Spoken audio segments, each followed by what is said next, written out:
Meeting. Welcome, everyone. We'll call the meeting to order. And I forgot one paper for the folder, so I'll stick that one in there. And then let's see, whose turn is it to lead the Pledge of Allegiance? Is it your turn or your turn? I just did it last. Okay, Well, dude, all right. I Pledge pledge allegiance to the flag, the United States of America, and to the republic which stands one nation under indivisible, with liberty and justice. All right, thank you.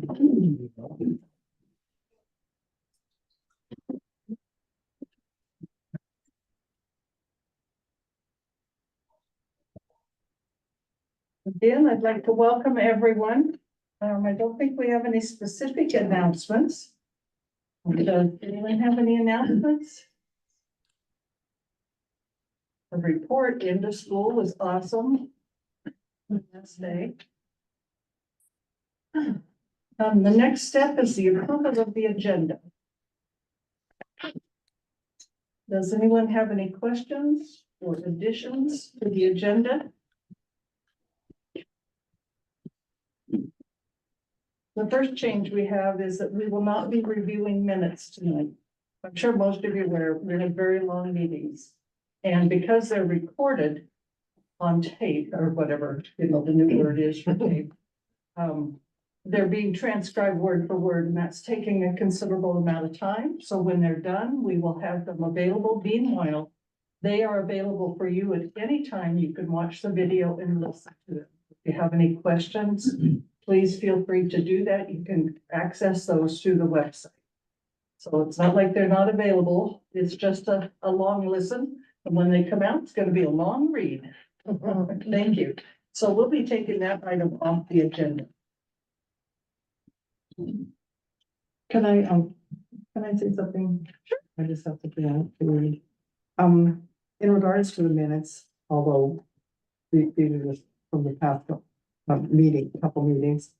In the last couple, in a couple of the last action votes that I voted with the board, believing it would be best to prevent a united board for the betterment of the school district. I've now learned of many actions taken without discussion of the whole board and deeply regret that I did not vote my conscience. Just wanted to let you know. Well, thank you, Diane. I think we've probably all been in that position ourselves. If we've been on the board. Thank you for letting us know. Let's see, under other business for the bit of the order, there'll be 3 subjects brought up. I don't think they have to be listed here, but there will be 3 big things there. And then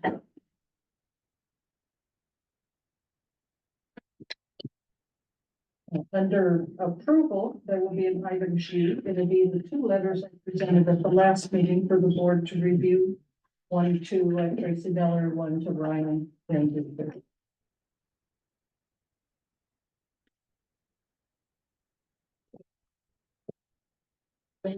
that was action item G, G. I believe, under action items 8, number 8. Yep. And after F, then it will be G to approve those 2 letters. Approving letters, approving letters. Approving the 2 letters that I passed out to the board members at the last meeting. One is to Tracy Miller and one is to Mr. Van Duzer.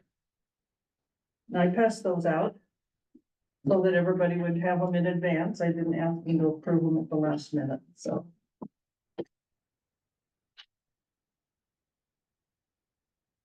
Okay, any other changes or additions to the agenda?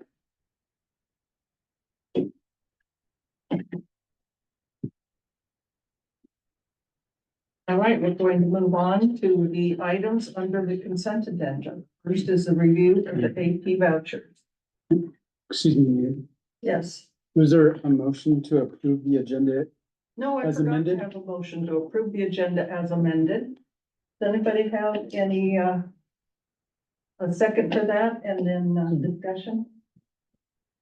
Any discussion on the budget? But when you made the motion, I did. I made changes and I make a motion to accept these changes. And I will second it. And sorry, I'm not doing the fire detail. It's been a busy time.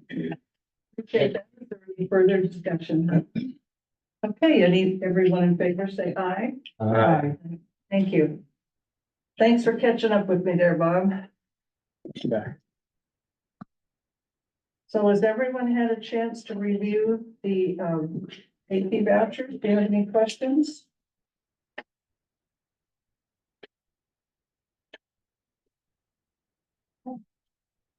The general fund, ASB fund, and the benefits. Okay, how about comp tax? It's a pretty easy one. We don't really have a review of payroll. We have a total amount of payroll, which is $120,537.37. Does anyone have any questions on the items under the consent agenda? Did everybody get a chance to review it?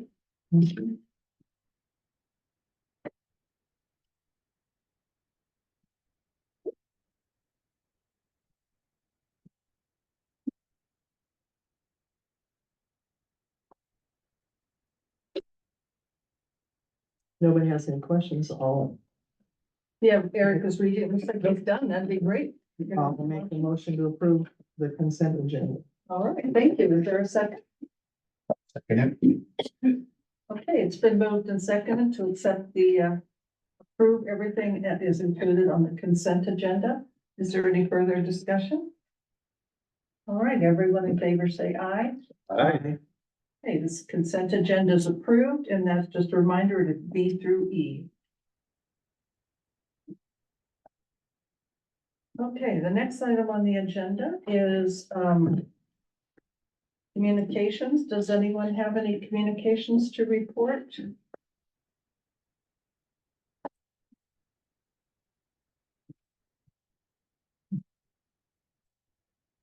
I have three letters that were received. These were received quite some time ago because at the last special meeting, we didn't read communications. These letters are one from John Griffith in support of Bob Rogers, as well as comments regarding our extra long meeting and the way it was run. Maybe. We also have a letter from Candy Giles in support of Bob Rogers and her positive experience that she has had with Mr. Rogers. The third one is in support of Mr. Rogers from Maria Woodall. And she has a fifth grade student and she is very happy with Mr. Rogers. The next one is from John Griffith. Again, a second letter, which I think has something in it. It's actually an email to me, but he has something in it that I think is very important. That it says, one of the things the board has not done, has not taken action and put out a going forward plan yet. And so I hope that we'll have some of that available today. We haven't had a meeting since the meeting where we accepted Mr. Rogers' resignation. And so this is our first meeting at which we can take action on that plan and other things that I hope that we'll have in place. If you have questions, please don't hesitate to contact one of us, to call us, email us, or sit down and have coffee with us. We have a lot of work ahead of us. And I'm kind of excited about it. Is that all? 'Cause I show another email that we, Okay, why don't you go ahead and tell us about it? in support of renewing the contract with, for the Dean of Students, Andrea Van Sickle. No, I don't have that one. I'm sorry.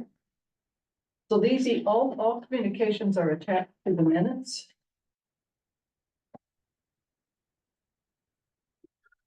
Okay, I appreciate that, Andrea. Thank you very much. My name's on here, Friday the 7th. I will look for that, but it's right here. It will go with the minutes. Is there any other?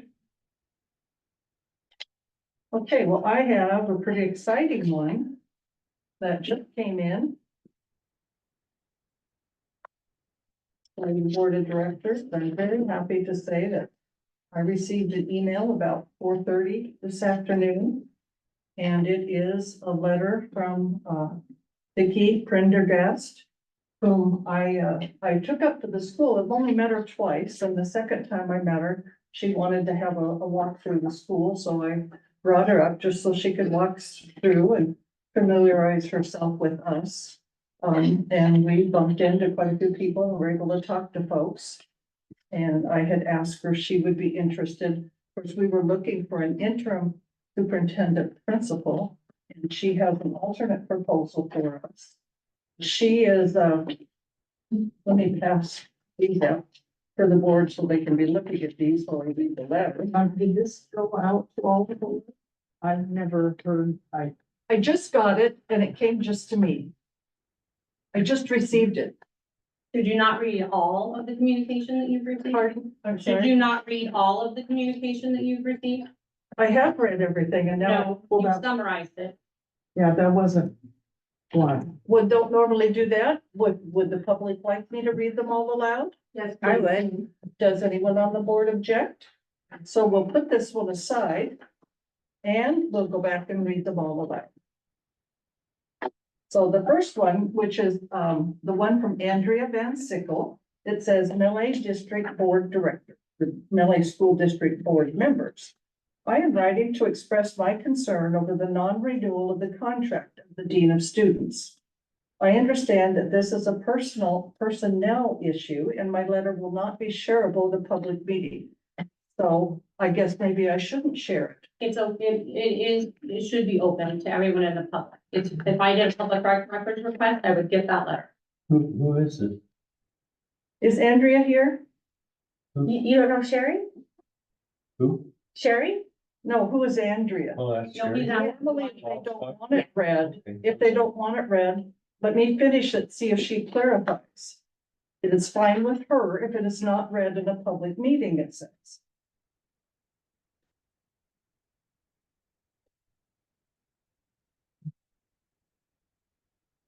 Does anyone know Andrea?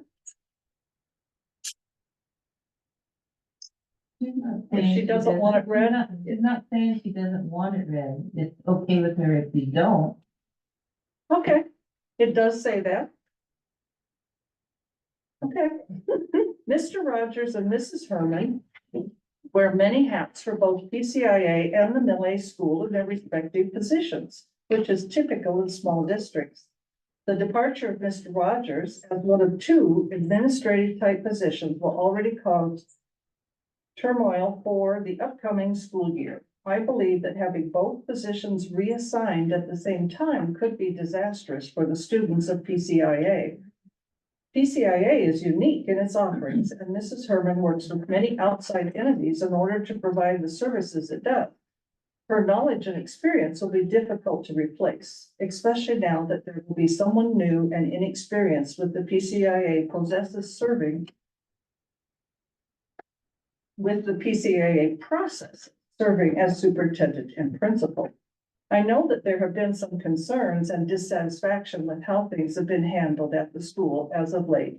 But I would encourage you to seek to work through those concerns and look for solutions that will be the least tumultuous, I'm going to pronounce that one wrong, and interrupting for current and incoming students. Please consider all implications that staffing changes will bring. Thank you for your time, Andrea Van Sickle. You said you knew Andrea. Would you tell her? That's Blake's mom. Blake shared Oh, okay. frequently with the Blake's mom. PCIA students. Right. Would you pass on thank you for us? We read her letter so everyone could hear.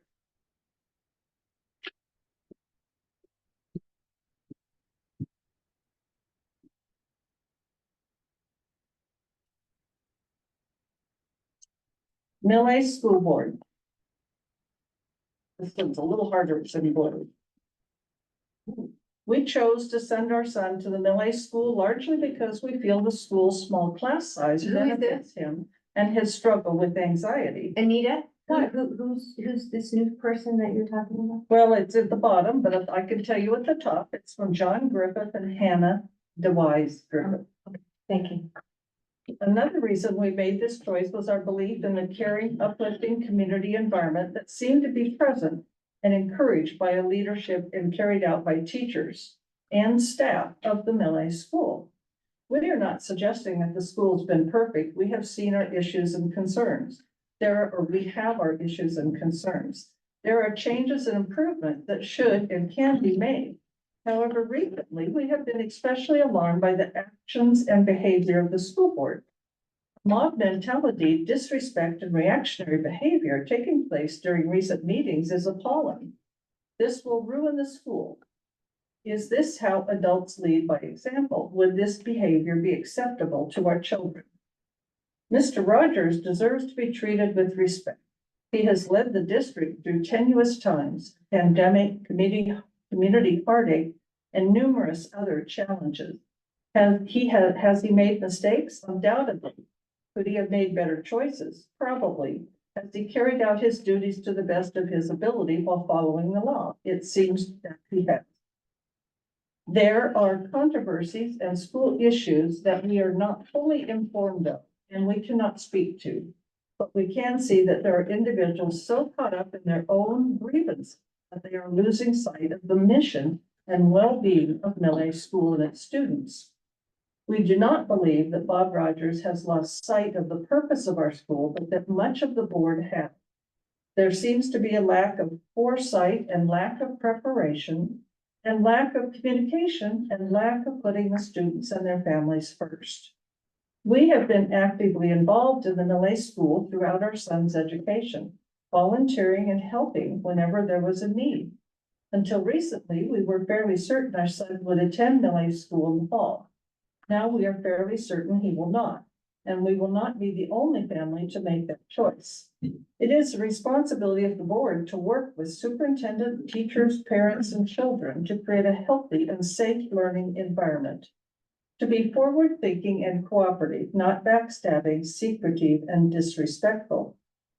Whether or not you align with the current leadership, have the courtesy to allow Mr. Rogers to speak, follow his lead by remaining calm, thoughtful, and intentional as leaders should be.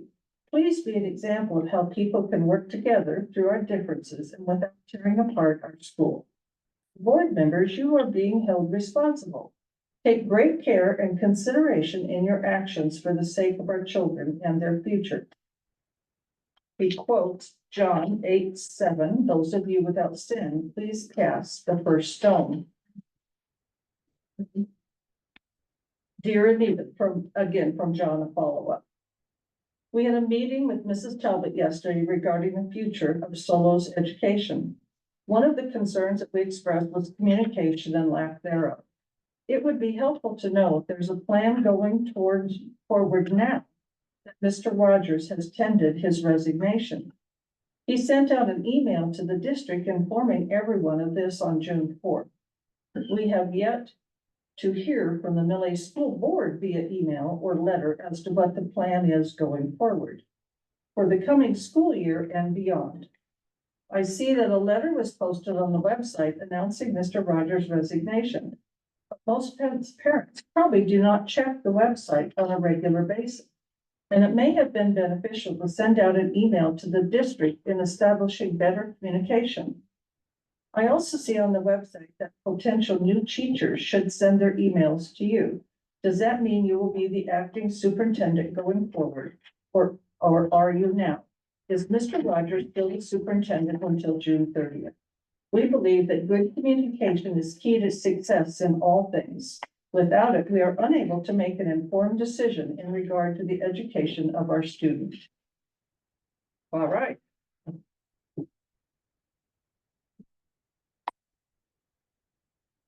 Very well written, Mr. John Griffin. The next one. So this one has Marie Woodall's name at the top and Adam Schaefer and Marie Woodall at the bottom. Hello, we are the parents of a 5th grade student attending Millay School. In regards to policy 5253, it's our understanding that the administration is obligated to enforce policies, otherwise liability is placed on the school district. Whether or not we agree with the policy, we do not fault the administration for enforcing policy. We do agree with many of the parents, students, teachers, and board that policy 5253 merits a thorough review and consideration to make changes in order to accommodate the uniquely wonderful qualities of Millay School District, particularly being a small community in which we rely on each other as members of this community. In the interim, is there an option for Mr. Van Duzer and his students to form an after-school board game club so that they can resume what sounds to be a resoundingly positive experience for those involved? Regarding student performance at the elementary school, it was mentioned at the April 15th board meeting that student achievement has significantly declined in the 3rd to 5th grade classroom. State standardized tests commence in the 3rd grade, so what data is available to compare the K2 students' progress in order to track student performance? The only data available on OSPI's website was for standardized state testing is for the elementary school grades 3 through 8. And this data is not broken down by grade level. While we support standardized testing as one measurement of performance, in fairness to students and educators, we do not think it should be the only way to determine achievement in education. We have known Mr. Rogers to be professional, respectful, and courteous, with an all-hands-on-deck attitude towards the school. We believe that he is an asset to the Millay School District. While we recognize the school district is facing challenging times, we ask you to look into problem solving that doesn't require using the administration as the scapegoat. Sincerely, Adam and Maria. So that's, no, one more.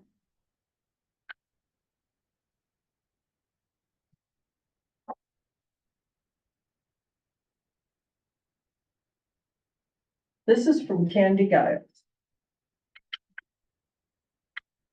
Yep. Mrs. Giles.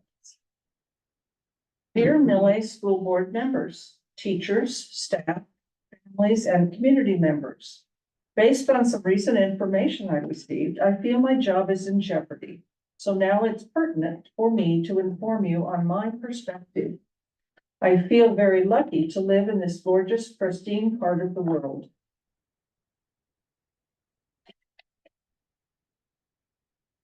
And to be part of this sweet little school community. It is my honor to serve the students here and hope to continue to do so within my capacity. I do fear, though, that there are actors who only wish to divide and create constant grief. I personally believe it is our jobs as members of this glorious human experience to collaborate, to be compassionate, and try to understand perspectives outside of our own. Now I'm trying to understand yours since hearing Mr. Rogers is being pushed away. Since meeting Mr. Rogers, I have at every single interaction witnessed the highest forms of professional and admirable practices and methods. I have been telling all my friends about how kind and understanding and rigorous he is with his management style and teacher expectations. I also find his communications to be at the top of the game compared to all of the administrators I have ever known. I have been teaching for 25 years in both public and private schools, and I have seen it all. Mr. Rogers has a soft-spoken nature combined with the fact he does what he says he will do every single time. He always follows up on any behavior concerns and expects me to measure and document student progress. In contrast, I have unfortunate experience working with school administrators who were the loudest bullies and the most manipulator dividers. I must tell you that those administrative characteristics cannot create a healthy school environment. I am thinking there may be some limited perspectives trying to make decisions which may just be ill-informed or perhaps politically motivated on or folks on some sort of mission. I personally think the people with boots on the ground should report their realistic facts. The facts that I constantly witness a thriving, supportive administration at Millay and PCIA must be heard. I will also report I feel uncomfortable when nefarious meetings take place during the school day, and am embarrassed and confused by staff members who are very casual with their hearsay conversations. This is written on May 23rd. I realize we may have highly educated professional members of this community, and I know we may have many loving, passionate families who want the best for our children. then why do I, a highly qualified, experienced and committed teacher, fear for my community and my job? I work 12-hour days on Thursdays and Fridays between my two jobs. Yet here I am begging for your attention at the risk of my health and well-being. I have looked for notes from the last board meeting in order to build my knowledge, but I could not find these online, no matter how hard I looked. May 23rd, those minutes aren't done yet, are they? Is that on the list? That's that's the last regular meeting. Hey, it is. It's one of the meetings where the minutes are not done yet. And probably it's the meeting, the video didn't work. No. I cannot be present at tonight's meeting because I prioritize being present tomorrow for my students and must be home this evening. While I try not to be annoyed at these developments I'm hearing about, please forgive me if I am overly concerned for my job, as well as being very concerned about our very talented, kind, and best practices school principal.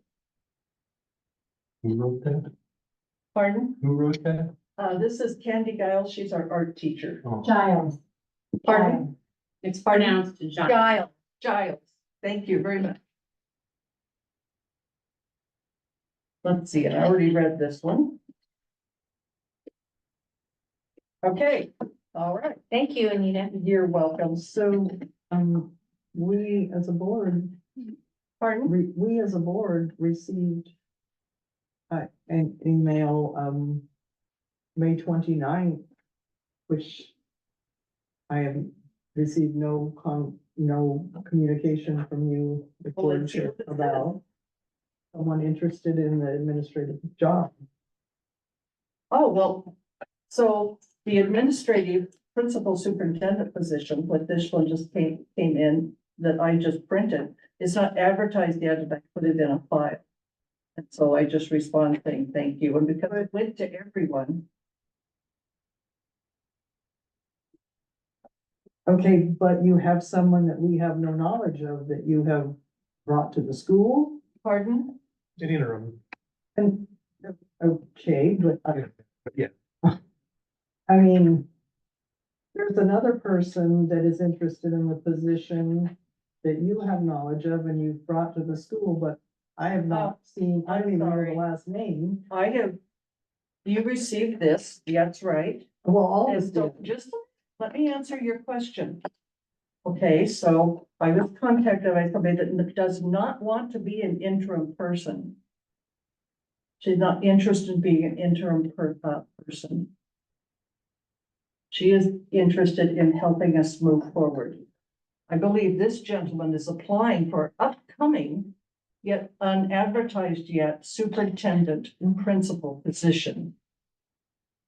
So right now, the person that I just told you I received an email from tonight is going to help us put together our plan to develop our structure for our leadership and management. That's her proposal. The only we haven't- question I we have haven't- is that we you haven't- say our, but We haven't approved adding advertising for this yet, because this is our first meeting since we accepted Mr. Rogers' resignation, so we don't have a plan for moving forward yet. right. And so I haven't advertised for this, but we have had, So how did this person come to our attention when, oh, I imagine she knows somebody in the community. This one, you mean? no, this one? This one, that one was also recommended by someone in the community because we didn't advertise, but that person was recommended as someone who could help us put together our plan for moving forward.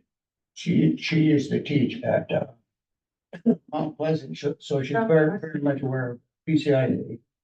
She knows pretty much the whole system. And I so mean, as soon as I heard from her, I sent you an email to tell you that I had heard from her, was going to meet her, and then I sent you another email updating that I had met with her and what she could possibly do for us. So I kept I you just- informed about. Only with her first name.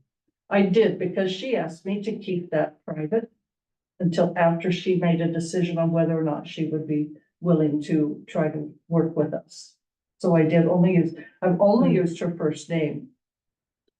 The first time you saw her last name was right now. No. yeah.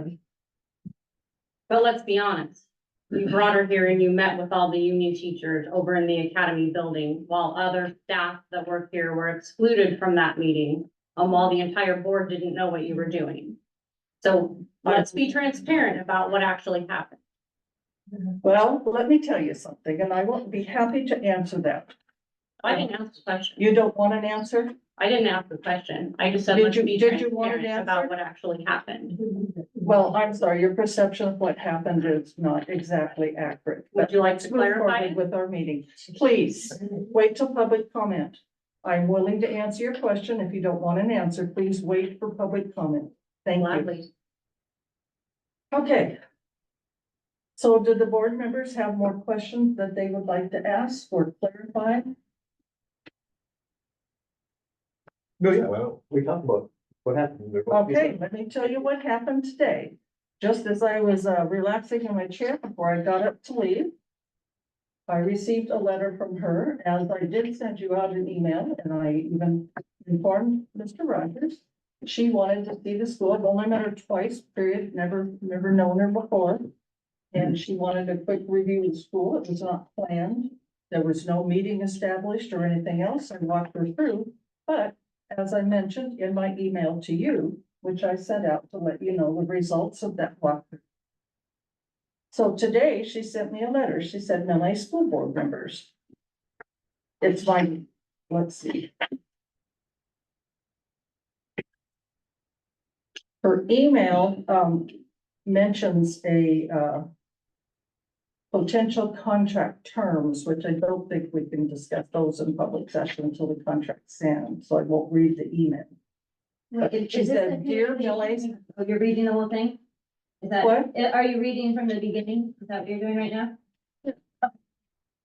Yes. Dear Millay District Board of Directors, or Board of Directors, let me say district. It's my goal to assist Millay during this transition to new leadership.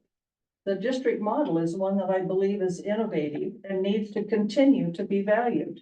In my relationship with Millay, over the years, I have seen great pride from district leadership, staff, the board of directors. It is apparent from all stakeholders, the goal is to continue to foster, nurture, and grow Millay as a leader in an innovative education in a small school setting. The attached list is not complete, but it is the items that have surfaced from the talks I had. I am open to providing additional assistance that may the discussions as need, depending on the time involved and my schedule. And just to clarify, she has friends in the community who I'm sure she has talked to, as well as those she ran into and was able to visit with when she was here. Below is a list of activities I could assist with. Now, this is just an idea. Not that we have to accept it. We can rewrite it. We can do whatever we would like.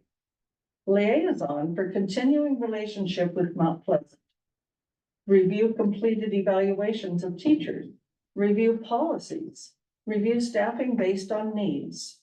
Brainstorming future leadership model with staff, board, parents, students. Review the notebook. I gave her a notebook of the PCIA documents and pictures of all of our staff and our logos and things like that.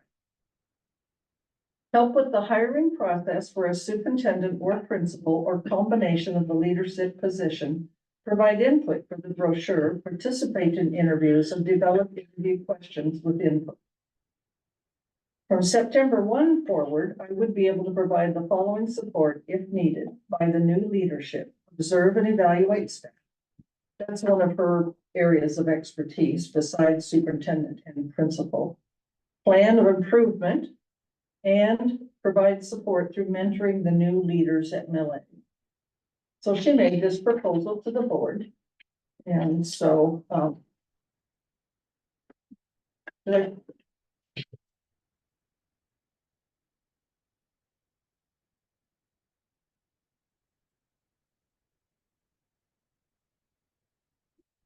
so I brought this up under communications, and another item down is to discuss the plan going forward. So we could continue to discuss this here if everyone would like, since it's on the table. If you have any comments, you have the last page, which is the email, which has in it, her proposed. She's open to negotiation of not only the tests that she may approve or provide us with, or provide us assistance with, not necessarily do them for us. And then she has her proposed rate. And the time would be June to August. And not to exceed. Let's see, not to exceed 50 hours, but she thinks she could probably do it in about 30 hours. Would have extra hours if we decided we wanted more, or if we ran into some kind of glitch and needed more time.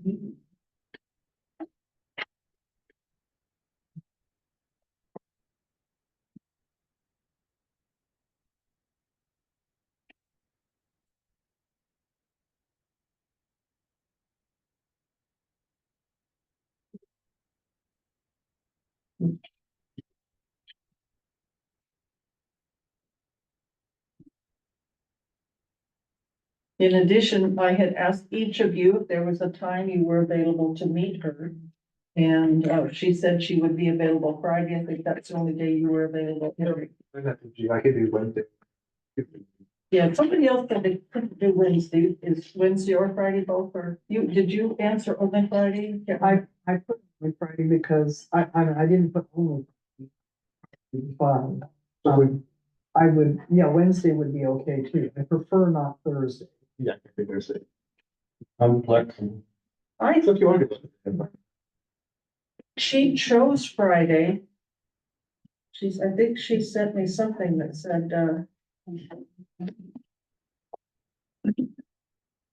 I asked her, I'm getting ready to send the list with a short letter. If you're thinking Friday, could we meet a little earlier than 4:30? I said 5-ish. And I said we could have heavy snacks because she's driving from Mount Pleasant, or Skamania rather, so I thought she might want some dinner. And she said the light snack is fine. I'm not sure John will be able to come along, that's her husband. And she said 4 o'clock. So what I would do is advertise a special meeting so that everyone could come and meet her and have a friendly thing. It wouldn't be an interview. It would just be a meet her and then after you meet her, we could then discuss whether we want to. So I don't know about Eric. I mean, I'm retired, but Eric works. I know, So she's asking 4 o'clock on Friday? 4 o'clock's what she requested, right? If that doesn't work, we'll start going for optional days. I could probably do that, but at this point though, I'd probably. Well, we'll probably still be here at 4:30 or 5. I mean, she's not gonna disappear right No, away. but we could also. She was asking to move earlier.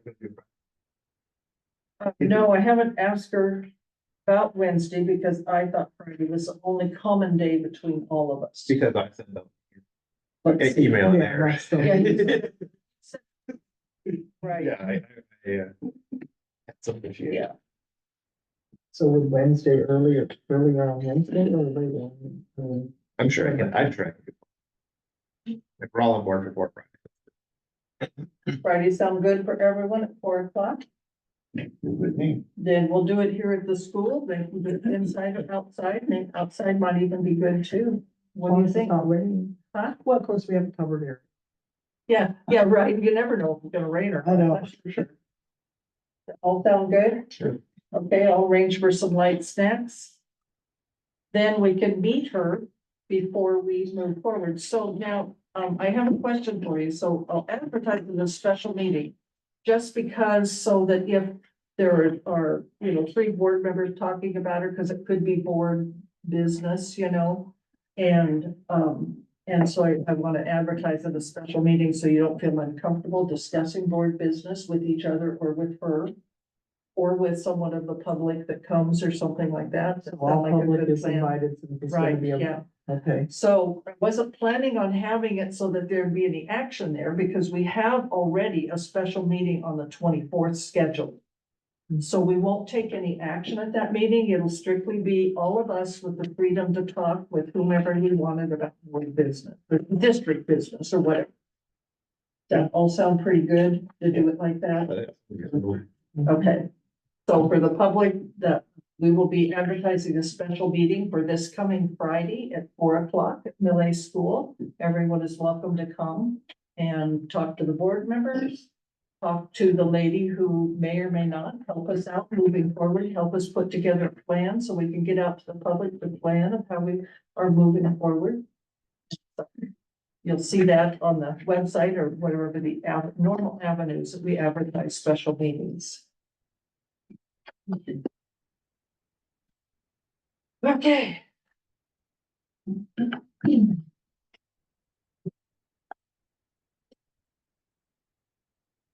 Did you want this one back, Diane?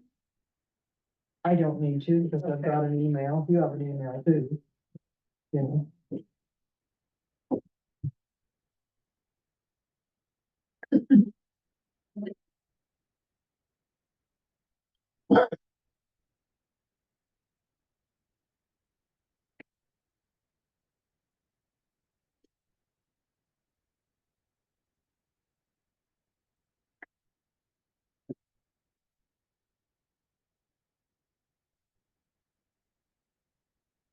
Okay, next thing on the agenda.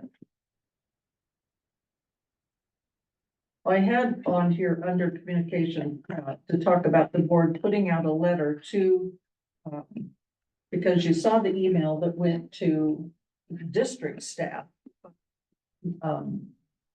That just went to district staff, and so I guess now that we're discussing how we're going forward and we're going to put together a plan of how we're going forward.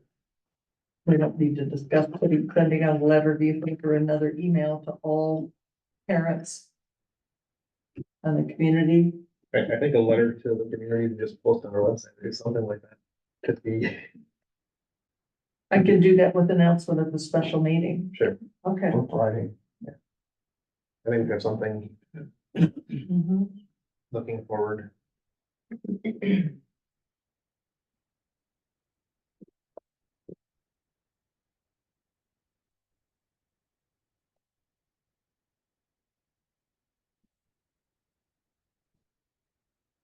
Okay, next is public comment.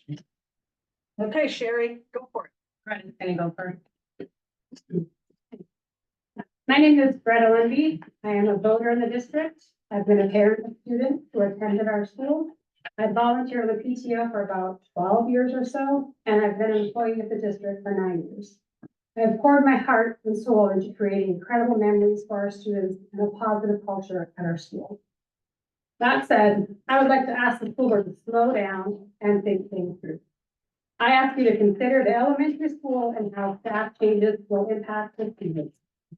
The elementary is already going through a major change with Mr. Rogers, Miss Rebecca, and the K2 teacher, Miss Erica leaving. Why would you consider cutting Kayleen's hours too? A major change to both members of administration seems like a step backward. Why would you undermine so much of the work that has already been done for the district? Why would you force both Bob and Kayleen out? Please slow down. Don't cut Kayleen's hours. Please leave her full-time so she can help a new administrator acclimate to our school. Leave her position full-time so she can consistently be there for the students in all the ways that she is. I'm not sure if you know this, but Kayleen is on call all day long. She helps students with their mental health needs. She deals with discipline issues. She handles students when teachers need a hand dealing with them. She calms students down with behavior issues. She deals with attendance and academic issues. She counsels and advises teachers and staff. She supervises recess and lunch. She works hard to connect with all students and works to bring out their strengths. She manages the elementary ASB, which provides meaningful leadership experience for the students. We look forward to those meetings and being part of a team that makes a difference in our school. Kayleen makes sure so many things happen, and she is a positive contributor to the culture of our school. Those are only some of the things that she does for the elementary. I can't imagine how much more she does for the high school. I can strongly say cutting her hours is not in the best interest of the students. It would be very disruptive to the elementary school to have Kayleen at school less than she is now. Please consider keeping some continuity in your staff and don't implement major changes by cutting hours or positions. Please help lessen the trauma that your school is currently experiencing. 9 years ago, when I came on as a new staff member, we had a massive staffing change. It was very hard on the students. I clearly remember one time a student lashed out at a teacher and said, "You're going to leave too. They all do." Consistency builds trust. Bob Ann and I had to work very hard to build trust with our students. We did it, but it wasn't easy. With the staff changes you are considering, I ask you to consider slowing it down. Don't do massive changes at once. It can be very hard on the students, and the students should be the #1 priority. Also, did the other board members know cutting Kayleen's position was being discussed? Did this happen in a board meeting? Who is making these plans? Transparency, open communication, and optics have been issues brought up over the past year or so. What I saw happen on Thursday afternoon has me concerned. It looked like you held a private meeting with the union teachers and a possible new interim superintendent for a couple hours. But you denied that it was a meeting. You said it happened organically. You were just walking through the school with the candidate who's been in our school before. I saw you in the hallway, others did too, but we weren't invited to your private conversation that lasted hours. One of the union teachers hadn't been at school all day and they just happened to show up just at the time you arrived. You also said it wasn't an interview, yet you emailed the parents saying you were holding a superintendent interview that week. How is any of this transparent and open communication? Just say you had a meeting with the possible interim superintendent and the teachers union. Don't deny it, just say it. And don't call us rude for questioning if it's a meeting or not. Don't call us rude for letting you know that some staff might feel like they've been left out. Just be honest and kind. That would create much more stability for the staff. Some of your staff are always on edge, waiting and watching for the next bomb to drop. There's whispering, there are secret meetings, there are unkind conversations being had, and they are often overheard. The current working environment has been so tense that some of the support staff are considering leaving. All of this board turmoil affects your staff. How are we possibly going to move forward when there are still surprising and secretive things happening? From my point of view, the optics are that anyone who speaks loudly gets what they want. You're trying to give extra hours for every position that was brought to your attention. Is that how this is going to work? Anyone can demand what they want. Some teachers want Kayleen's responsibility, so you're just going to give them away without considering the impact. You say teachers are the focus. Sure, we can't have a school without teachers, but you're belittling support staff by not valuing their input too. You're also dismissing the experience and expertise of the current superintendent and the dean of students. As board chair, Anita, I would ask you not to refer to an administrator as a dictator from your email to current parents. That's negative and not helpful. I will ask you to be kind, respectful, and honest. Our school deserves to be led with integrity. Again, from my perspective, it seems like the loudest person gets what they want. Well, here's what I want. I want you to be kind. I want you to be fair. I want you to be consistent. I want you to be honest and transparent. Most of all, I want you to consider how your actions and your decisions affect all of you. Thank you. Thank you. Okay, anyone else? Well, I have a question, Oh, sure. because what Greta said is news for me, and that the last board meeting I was at, when was that? I don't know. It wasn't the very last one, it was. The And, last one was the 3rd of June, I believe. and Bill said that you're very clear in saying that, you know, things were going on with Bob, but otherwise, everybody else is fine. Don't worry, you guys are okay. And now I'm hearing from Greta that there's people, are they leaving because they want to leave, or are they being let go, and there's hours being cut? So I'm not sure what's happening. Can you explain that? As far as I knew, there was We weren't gonna go on a witch hunt is what I said and start firing people. Right, As far as I knew, we weren't. and so what you're doing now is what? I don't know what we're doing yet. We haven't discussed it yet. Oh, Have we discussed it even? This is our first board meeting since accepting the resignation. It sounds to me like a casual conversation with Kayleen has gotten blown out of proportion as it's gone 3 or 4 times down the chain. okay, If anyone would like to know my version of the story, I'm happy to meet with you. Other than that, you don't wanna do it now? there's so many things I can't begin to address. All right. Behind you, Kayleen was first. So can you just clarify, so when you renewed everybody else's contracts, did you renew Kayleen, like you did everybody else's? Kate, let's see, renewed everybody else's. Kayleen's contract is separate from the 2 unions, but no. The Dean of Students, this is not Kayleen the person, the Dean of Students contract discussion was postponed. To when, what and why? I can only give you my personal opinion. You want my personal opinion? Does the board mind if I give my personal opinion? Whatever. So Kayleen and Bob are the 2 administrators of the school. They are our leaders, they are our managers.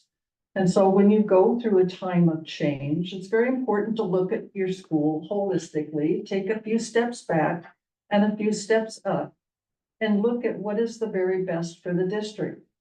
And I know, and many of you are absolutely right, many things are just absolutely wonderful here. They're going great. But we had some serious issues that had to be addressed, and they were addressed.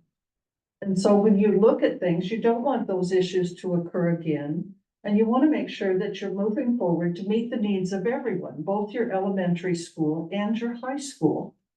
And so it's important that you do take 3 steps back and you seek some people that have experience to help you do that.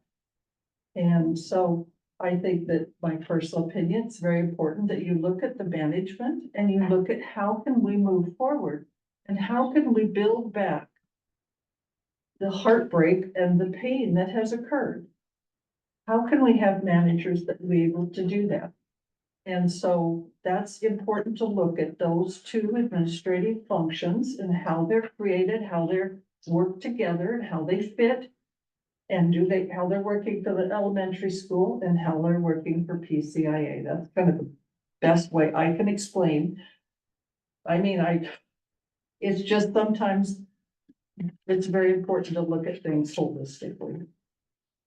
So to summarize, you postponed signing her contract so you could bring in somebody else to maybe do her job?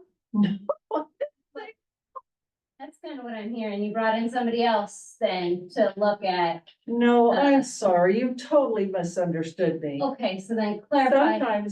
Sometimes you have to take 3 steps back and 3 steps up. And sometimes you have facilitators or other things. The board hasn't had a chance to discuss what that means. It has nothing to do with Kayleen personally or her position. It's taking the time to look at everything holistically and how is best to move forward. No, I said absolutely nothing about anybody's job being off. It's just that Kayleen's job is unique. She's the only administrator besides Bob. So you have the teachers and you have the support staff. Very, very critical. And then you have management that manages those 2 types of individuals and people that keep our school going and that make our school great. And so looking at management. So Kayleen was next, the second grade. So when we met, one of the concerns I brought to you was my contract not being renewed because it was kind of like, we're gonna put a pause on that. And we did have a discussion, Anita, about my hours being cut. I told you that I needed to be honest with you, that I did not know what would happen and that it would be looked at. And we would all work together to try to create how we wanted to move forward. That it could end up in anything. It could end up in reduced hours. It could up be in not having that position. I'd have no way of guaranteeing how it would end up. I thought we were really honest with each other. I thought we were too, and so now it feels like you're not being honest, because you did say like my hours. Cause I said, I remember distinctly saying, I feel relieved that my job is not gone, but what I hear you saying is that it might be reduced.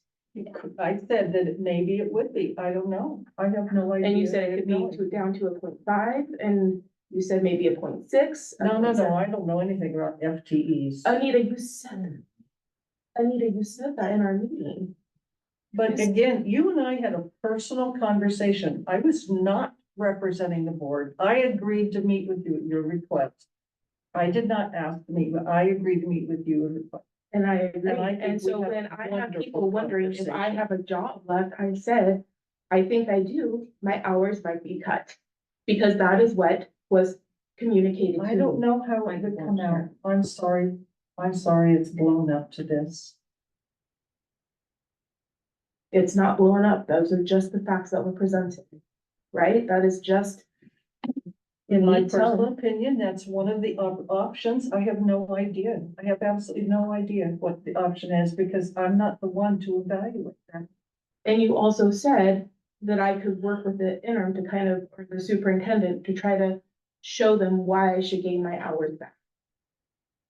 I don't think I said that because we don't have a superintendent right now. So Anita, these are things that you said, right? So like, I can, I wonder how we can change this, where there's It needs to not take this place kind of, outside, you yeah. said, I Yeah, said, It blah, has blah, to be blah. outside the Exactly. So I board think you meeting. guys might need I to, do not represent the board. I do not represent the board. And I made that very, very clear. but then you, okay, you're right. You were right. Because it becomes a key sheet then, you're absolutely right. which is hard, so hard and frustrating. It is very hard. But the message that was And maybe very, you would like to get together with Rebecca? I'm not quite sure yet, but I'm just saying the message, and it was clear to me that that was definitely on the table. And so when people are wondering, when my contract is not renewed at the meeting, there has been speculation from community members, there's been speculation from students, from parents, from staff, do you even have a job? Right? And so saying that there's a possibility that my hours might be cut, I think that is a fair thing, because that is what was communicated to me. I tried to be very honest with you and let you know I didn't know what had happened. And I tried to be very honest with you about how you normally go forward in a situation like this. You're a Seahawks fan, aren't you? Yeah. What just happened with the Seahawks? I'm not quite sure where, yeah, I'm not quite sure. Well, they fired their coach. They fired everyone, all their management leader, coaches and everything. And they're going for a new start. We're not doing that. I tried to be honest with you about the options of what could happen. As my personal opinion of what could happen. Absolutely nothing else. And you know that it's a personal conversation. It was, and I think that I absolutely agree that it was personal, but I also am telling my community members that I don't know what my job looks like, and there is a possibility that it may be cut. Or sorry, like hours might be cut. Hardly possible there might be changes. I don't know.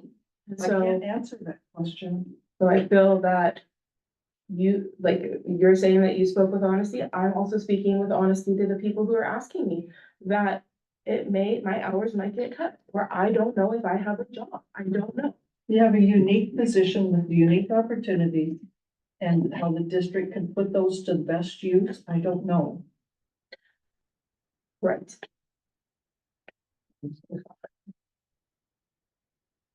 You recognize me? Greta was actually next, if Greta wants to speak. I will say Ms. Herman has done incredible things for our district. And I've heard some of you say, I don't even know what she does. So I'm trying to speak to that. And it sounded like that some of the qualifications that this interim has would be things that Kayleen already done. you've got to see that there's some kind of confusion. It seems like, oh, you're trying to bring someone in to do what Kayleen already does. You can see how that's confusing. Yeah, that is something I don't know how that got out there, because there is no intent to hire people or to take somebody's place. You would never do that. You don't fire someone and then hire someone different to take their place. You don't do that. You can't really do that. Can I speak to, Anita? Can I speak, ask a question? As board chair, you know, you're recognized as board chair, and as board chair, you're our spokesman. So when you do talk to someone, it would be fair to assume that you are speaking for the board. And I can say, I don't know how you can say, oh, I'm not, you know. You know, I'm not, I'm the just only talking. thing that the board chair has the authority to speak of on behalf of the board is a public release. I'm not a spokesman for the board. And I'm very clear about making sure everyone understands it. Every time I talk to anyone. Would it be helpful if I just read from policy? Yeah. At this time, we're in the middle of public comment. We shouldn't distract Yeah, ourselves. Okay, I think Lynn is next. Yeah, I'm observing the conversation like Rebecca did. And, I see Kayleen as being, fearful about her job. But the good things that maybe you can't see when you're fearful are that, your contract was not renewed at the same timing as everyone else's, because you're in a different category and they want more time to look at it, which could be a good thing. In other words, don't rush to renew your contract because other factors are going to impact it. And the other thing is, the operative word in all that about your hours might be cut is might. That's not a definite. And that was what, that I communicated, like, I said the word no. If you're doing such a great job here, and that's what I've heard too, don't be afraid. It'll be okay. You say that she might get a raise as well? Right, I think she might get more hours. I just have a clarification question. You're Greg is talking about an interim person. You use those words, and yet you're talking about a person who, are you talking about the person that they're gonna have a meeting on Friday with? So I'm getting confused. You're talking that this is an interim person and you're talking like, oh no, this is very casual. Nothing's gonna happen. It's just, This person was presented 30 to 50 hour consulting. Right, but consulting is different to me than being I an can answer- interim I can answer your superintendent. What's the difference question, between a because- consultant and a Yeah, superintendent? you bring up a very good point. So, Okay.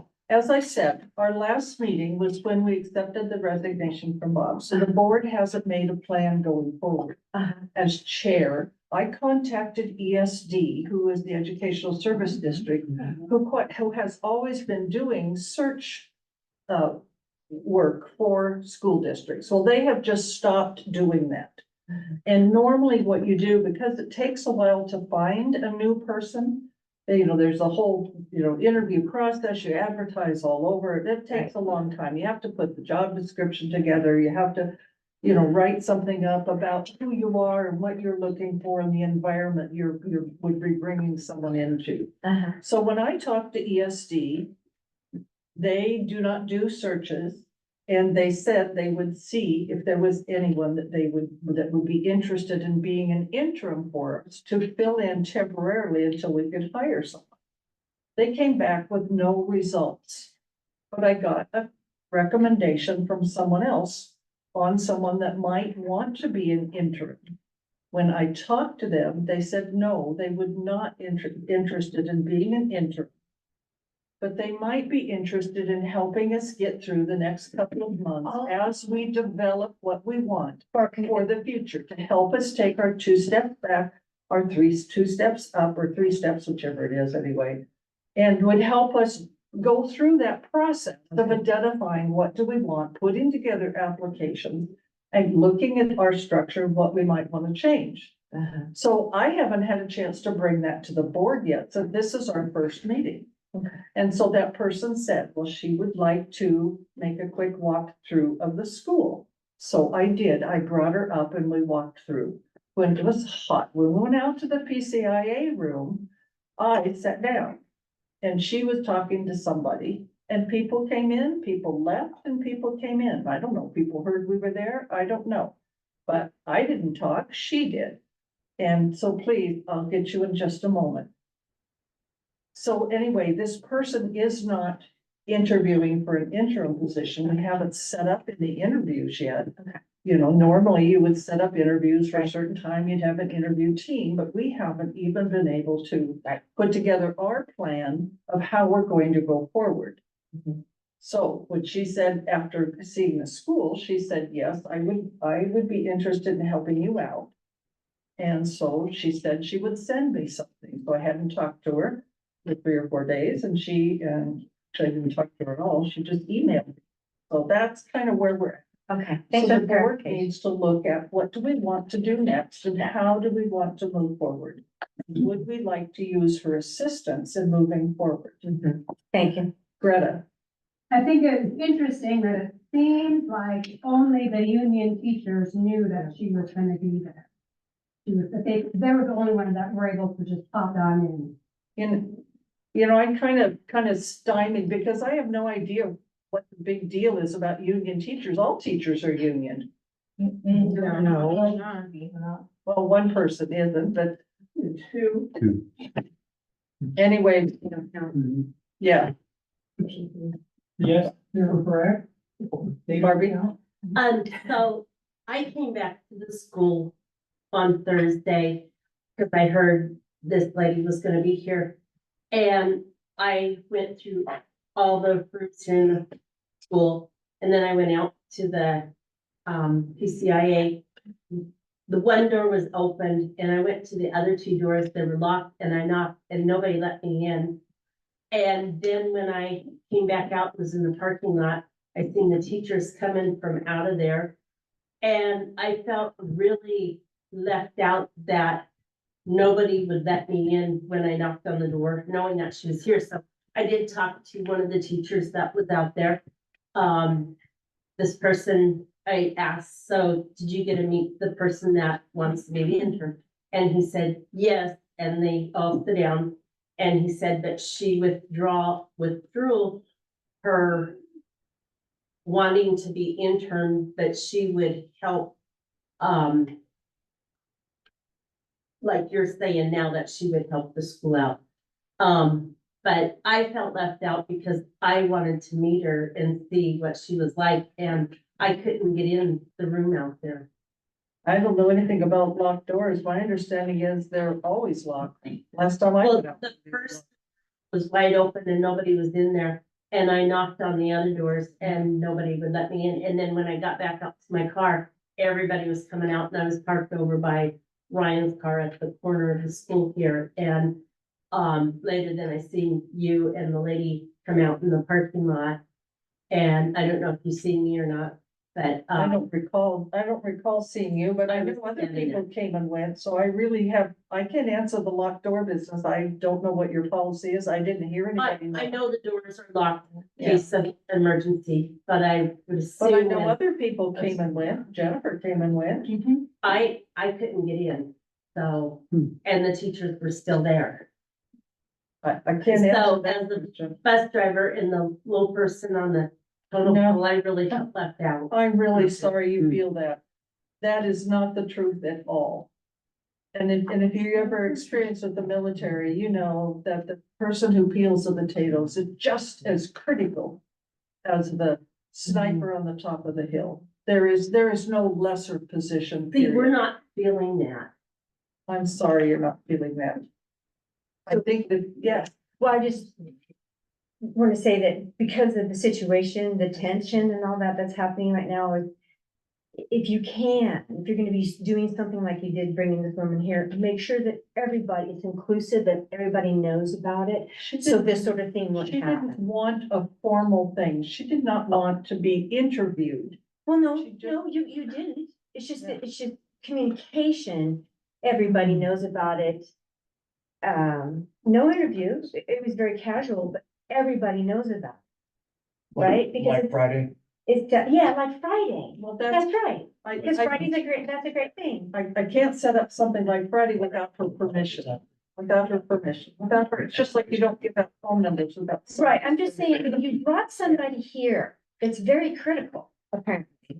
And people felt Well, at the time, we had no idea. excluded, and I'm just sharing the fact that the way things are right now, Anita, is just try to think, you know, of everybody being included, because that's really critical right now. And I just want Okay. to say that I did mention that to you, Anita. I did say that people felt excluded. And that the perception was that it was, some people got invited and some people didn't. And you tried to explain that it was an organic meeting. But then it got back to me that you sent an email to the board saying that there was two rude employees at the school. Who talked to There you. were. I was I was quite not embarrassed that rude. Vicky was with me and we were accosted and accused of having this secret Yes. meeting. It was just. Oh, Anita. Yeah, go ahead. Anita. My name is Richard Durham and I'm the husband of Crystal Uh-huh. Durham. And I know she came home and she was pretty upset that night because also there was this meeting that happened that everybody was at, almost everybody was at. People from the community came to this meeting and she knew nothing about it. I'm the It only happened in community the school. person. Thank you for telling me your viewpoint. That's, That's not a viewpoint, that's what happened. well, the only community person there was me. As I escorted the lady through. The recent issues at the school were related to PCIA. It wasn't inappropriate to take her out there and have her meet anyone who was out there. Yes, Johanna. I'm gonna just take some exception to the thing you keep repeating, that you are a community member, yet you are acting on on behalf of the board by taking an individual out, talking with them about the district, providing them information about the district, about the school.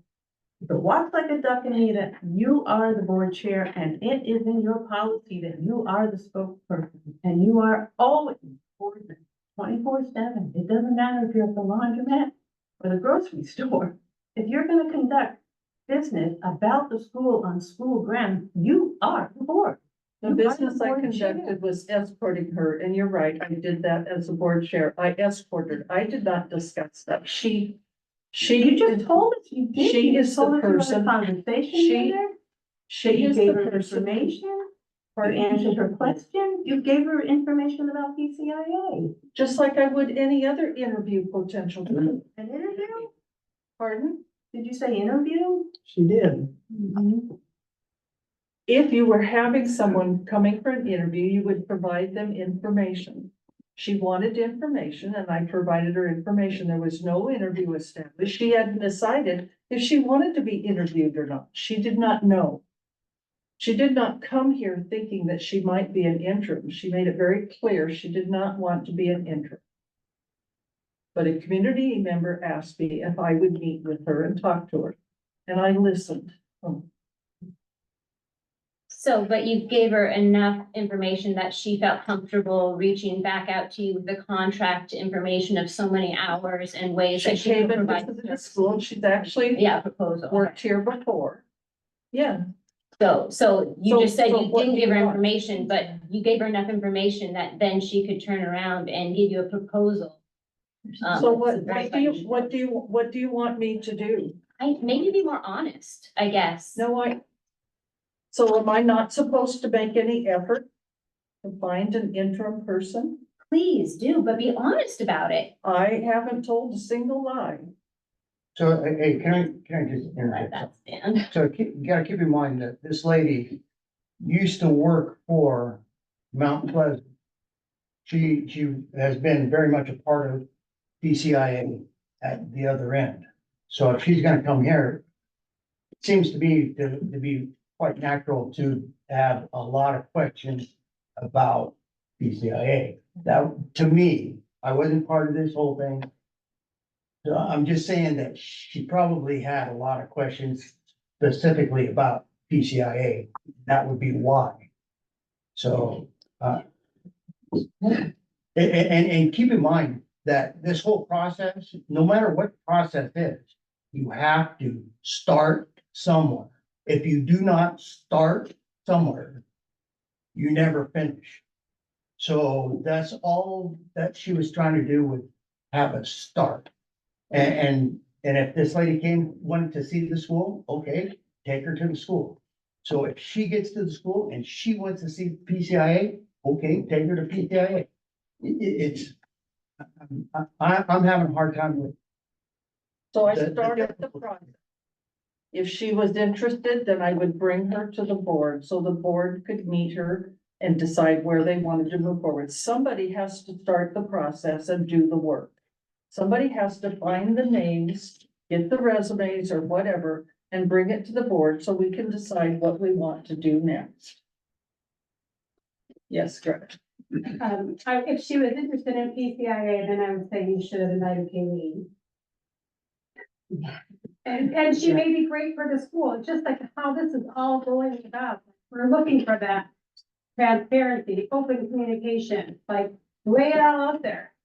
Let us know what's going on. Get it. Well, it's certainly all out there now. Robbie.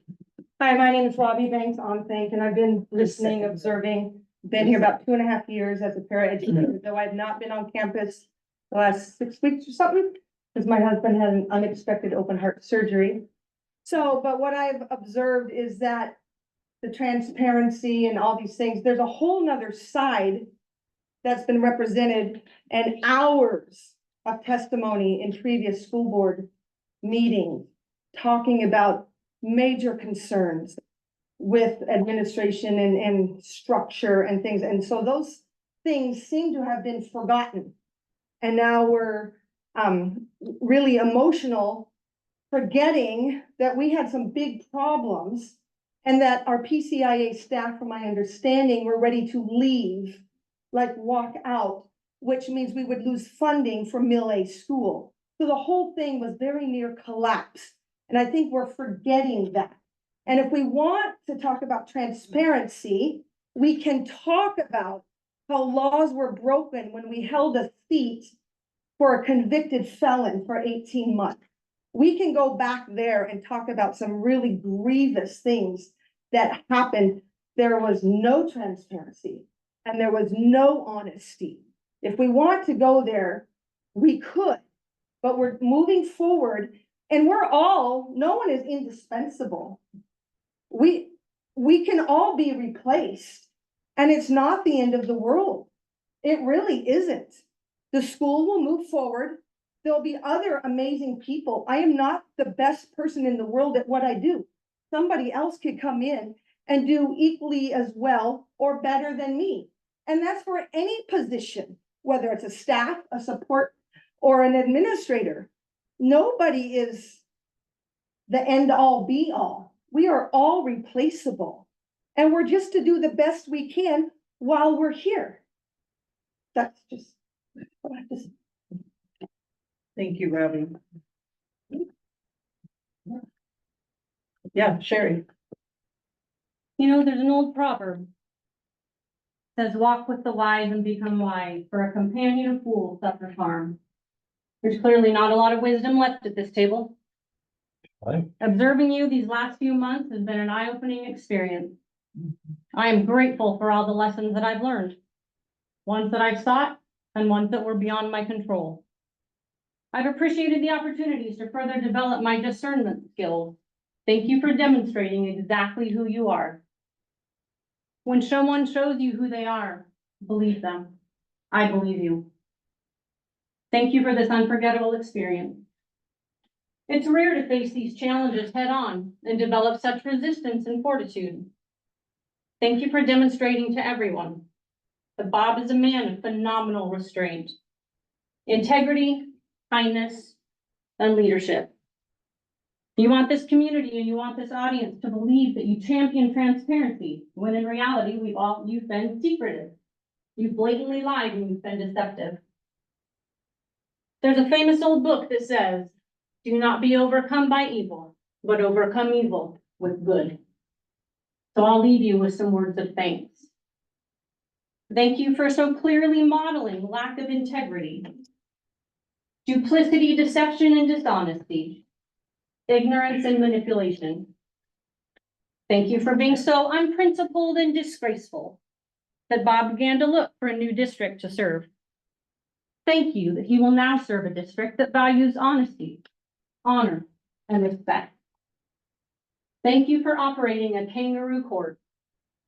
All of the students in our district now know exactly how not to behave. You've certainly been role models, but likely not how you intended. Thank you for being consistent. You've been consistently disingenuous and ignorant. History certainly does repeat itself. At least you're consistent. Thank you for not even making it hard to say goodbye to something that was once so beautiful, something that I no longer recognize. We're walking away from a district whose board now operates from a place of serving their own personal agenda, rather than doing what's in the best interest of the children. And it's honestly tragic. History will tell the story of how you ruined this district. When Angela Morrill died, this dream died with her. She would be appalled at what you have done. Anita, all of those qualities in Angela that you respected and admired, you don't possess even one of them. Integrity is a key principle that you do not have. Wait, unless we don't talk about Angela here anymore. In the words of Bill's wife, let that dead woman be dead. Talk to Angela's husband. Politics make strange bedfellows, and you've certainly made yours. I'm fully aware that I'm currently casting pearls, but I will walk out of here with my integrity intact, and that is something that you will never have.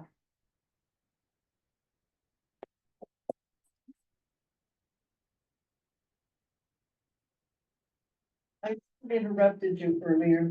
What did you want to say? I can't remember. I think I was saying, yeah, we get it. You know, we coulda, woulda, shoulda on Tammy or Vicky, whatever. it Well, was. one thing the public doesn't. We followed the request of the complainant, and that created a lot of issues and a lot of concerns. So, okay, shall we move forward with any more public Hold on, I comment? got one. Oh, okay. Bob, when did you apply for the job in Linwood? I don't have that date memorized though. You got a good idea, don't you? It was advertised in late April. Why did you? Are we under public comment? Are we under Yeah, public we comment? probably shouldn't go that way. Oh. Is this Well, under slide?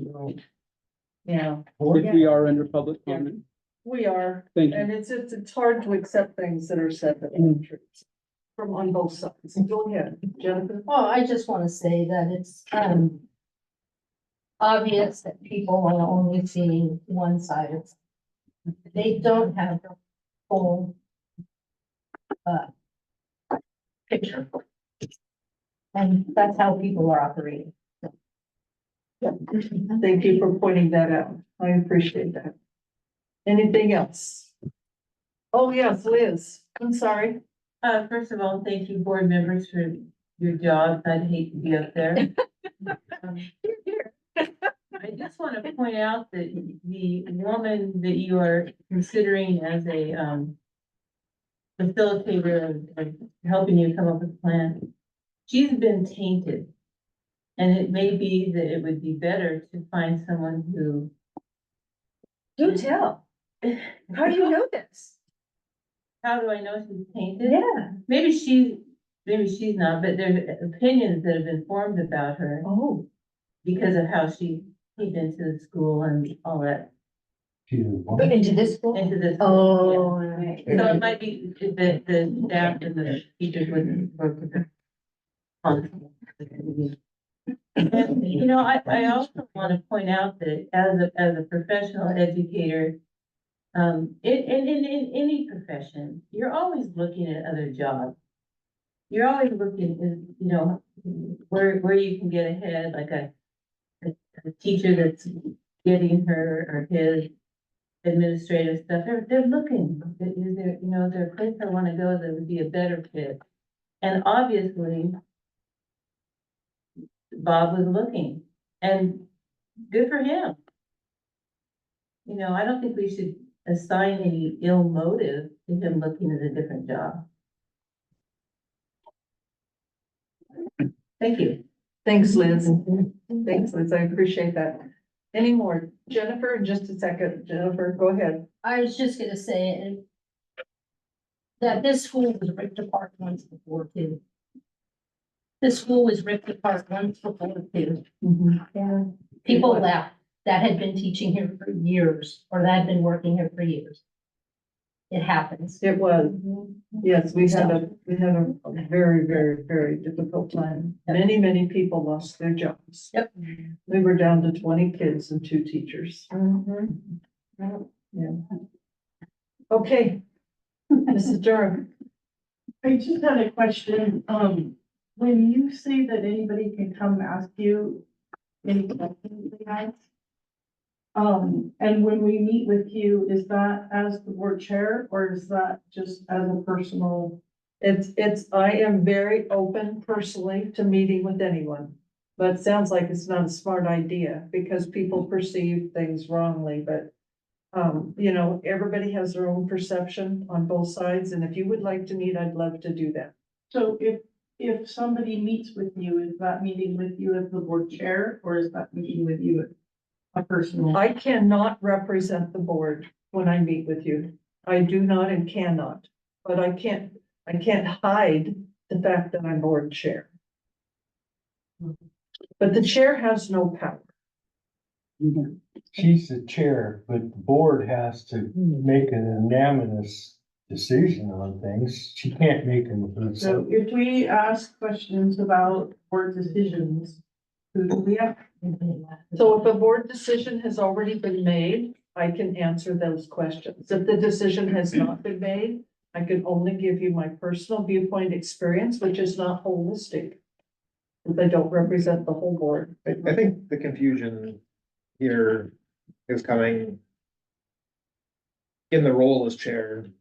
And in our policy, in dealing with the media and the public in general, the chair/president or his or her designee will serve as the spokesperson of the board. The chair/president is authorized to report and discuss those actions which have been taken and those decisions that have been made by the board as a body. The chair and president shall avoid speculating upon actions or decisions which the board may take but has not yet taken. That's pretty clear. And so if you noticed, I'm also on the planning commission, and planning commissioners who are on the planning commission, just like anyone else, can speak up in a public meeting or anything else and give their personal opinion. Sure. We're all free to do that.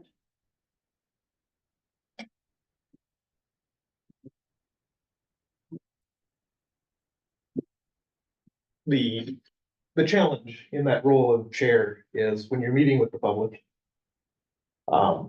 Not in the meeting, as we are having right now, meeting with the public, making sure that things aren't. If I have a personal meeting and you come to my home, I should be able to have an open, personal conversation.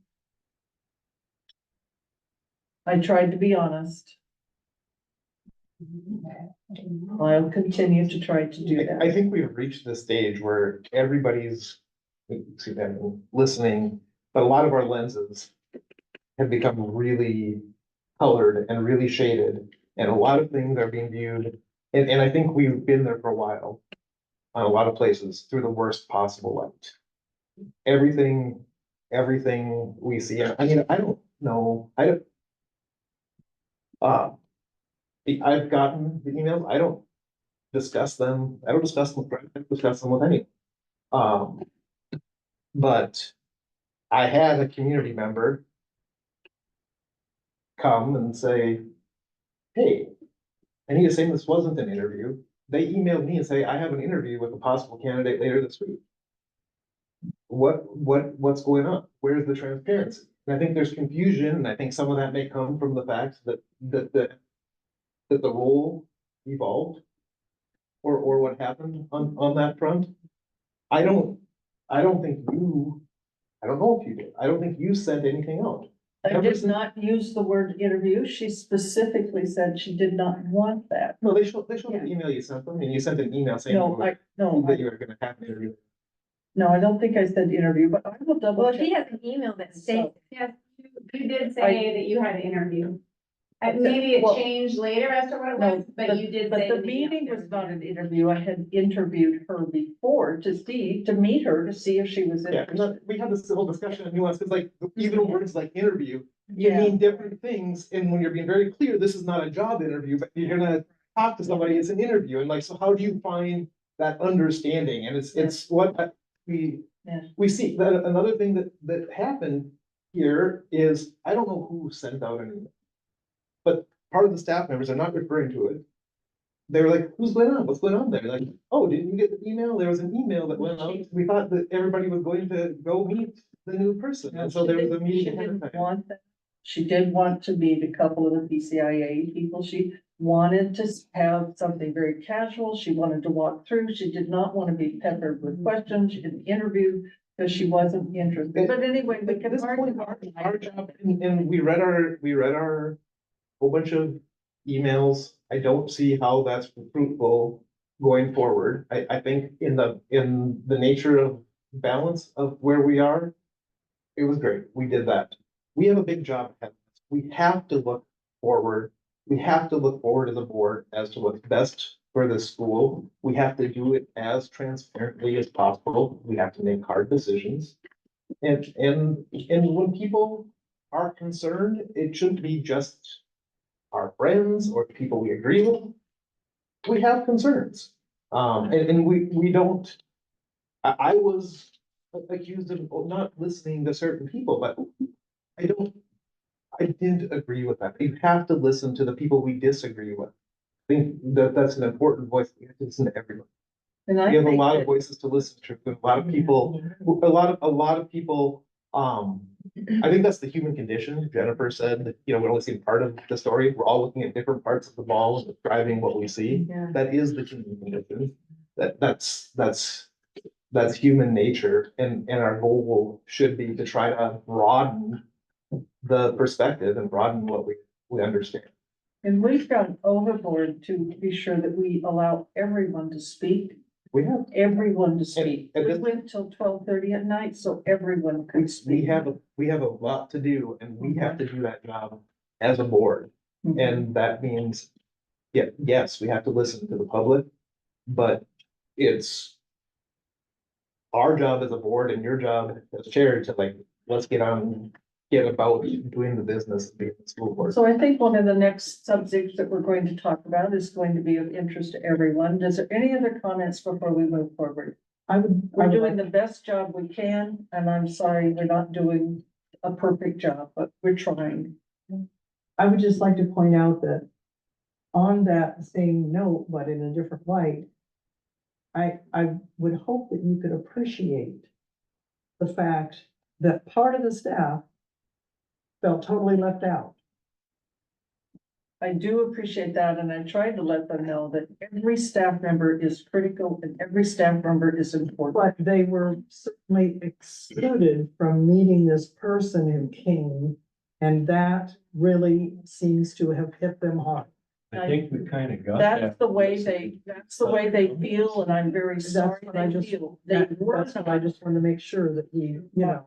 I had no intent of excluding anyone. I had an intent of taking someone on a tour. In casual without She did not want to come out here and meet everyone. That wasn't what she wanted. Yeah. So next time, maybe I won't give anybody any tours. You know what I mean? You know, how can you bring them out to the school and show them around? If you weren't going, you know, to meet the needs of everyone. It's a tough situation. I did the And best that's, I job mean, I everything could. you're gonna do, don't do that. Don't say next time I won't do that. You're gonna get, somebody's gonna be upset no matter what you do. And don't get pouty and say, next time I won't do it. Just stand up and do what you believe is right. Do what's right, but you know, put it I out there. did what's right. I did what I thought is right. I have learned a few things and I will continue to do my very best. And I will continue to say, you know, if you have a question, why, please just ask me before passing it around. Please just come ask me. My door at my home is open all the time. Come ask me. So instead of, you know, saying things, you know, so that we get things 2 or 3 or 4 hand, come ask me. Right. Come ask me. Come to my house. Perfect. Come to my house. Yes. I really appreciate what you just said, Eric. I mean, I think putting it out to everybody is gonna be really important. Everybody in the school really cares about what's going on. So if someone is wanting a personal tour, I say no, because if somebody shows, if you bring somebody here, somebody's gonna see you walking around with them. Yeah. There's gonna be questions. Everybody's gonna care. Yeah. If you wanna come see, then everybody's gonna be involved. Right. Um, Exactly. And that gives everybody input and ownership in all of this, so. I agree. It Yes. just eliminates all the Absolutely. confusion. Thank There's a you lot of very thought. much. And I mean, I don't think that's a big blame thing. I think that's just like, how do you improve next time? Yeah. Right? But, and there's. Petulant, it's just. Well, and we do want to make sure we don't end the meeting without making sure we're all in agreement on what the next step is.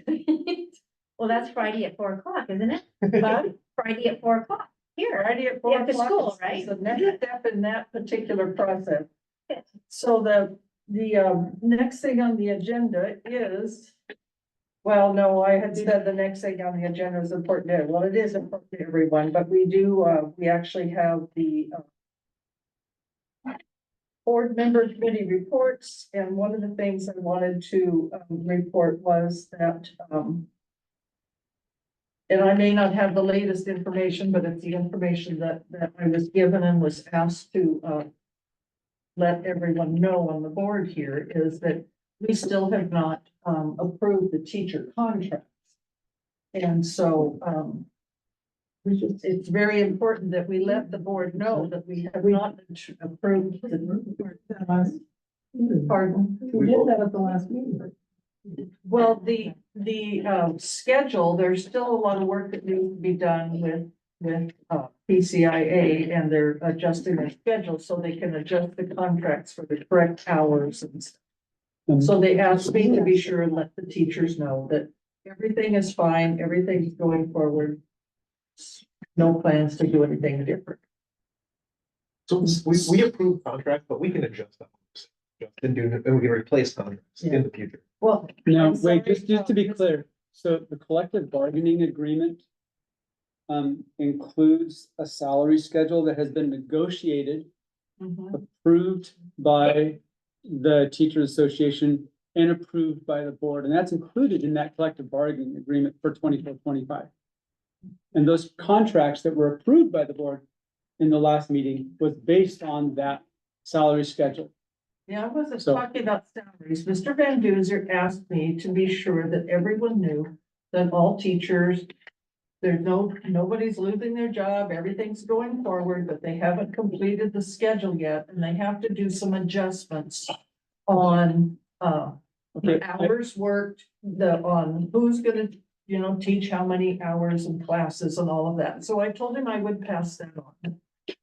He So thought it was just to important clarify, reassure when we're talking about contracts and schedules, that at least some of us might have been thinking of the salary schedule. You're talking about the academic schedule, you're talking about the student academic. Okay. And so if more hours are added to a teacher, they get a new contract. If more hours are moved away, you can negotiate to do that. To give them a different. He said there's still some discrepancies. They're working those out, and would I please just say that everything's okay with the teachers, everything's fine, there's nothing to worry about. They're just working on getting the schedule completed. So I told him I would say that.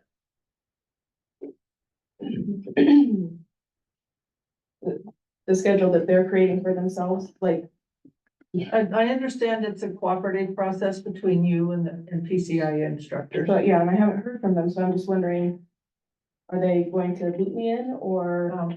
You know, I don't know that because I'm not in the middle of it. I just told him that I would pass that on and he said they still have to work out. There's several things in the CBA apparently they're setting up committees and other things. So they have some chores they have to do to get things organized and be able to move forward.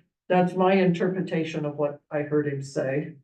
So I don't know how accurate that is, but I'm doing my best to pass on what he said. And he felt it was important that I bring it out so that teachers would be confident and know that everything's moving forward. So I felt it was important that teachers be confident that everything's moving forward and so no issues there, I think is the important thing he wanted me to say, that there's no issues there. I know it's not public comment, but I'm confused because my last day is Friday and the schedules need to be set when? My last day for my contract.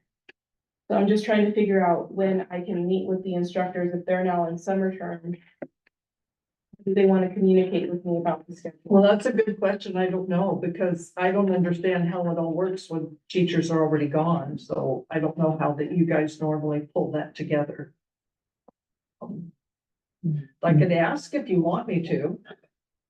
Well, I can. It's not public comment, but it's a fair question to ask. I'll just let you know that Ms. Yeah, go Herman ahead. had been working on the schedule for months, has sought input from every instructor and myself, made sure that the schedule meets the needs of the students we have and potential incoming students.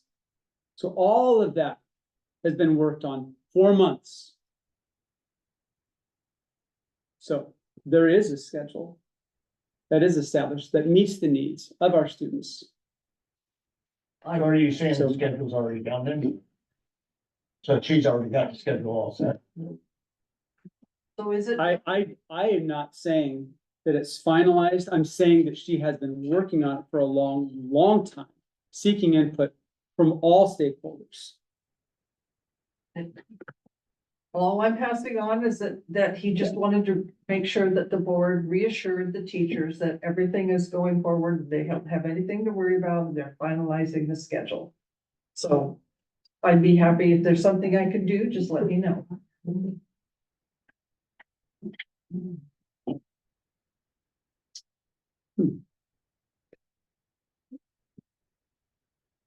Okay, well, let's go on to the budget report. So this is the budget status update. Is that right, Bob? Budget status reports.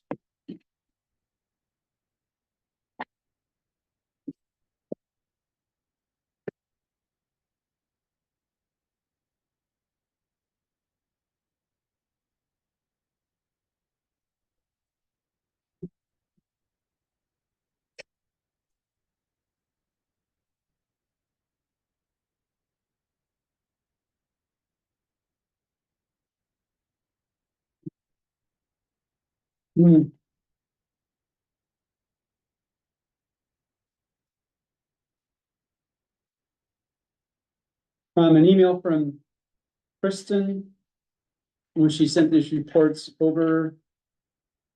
Nothing stands out compared to previous months. I would just direct the board's attention to line E, excess of revenues over expenses for the month is low. Because this is a low apportionment month. That's it. Every single June looks like this because June is the low apportionment month. They'll make it up to the districts July, August. So that's all. Nothing else noteworthy here as far as Kristen is concerned.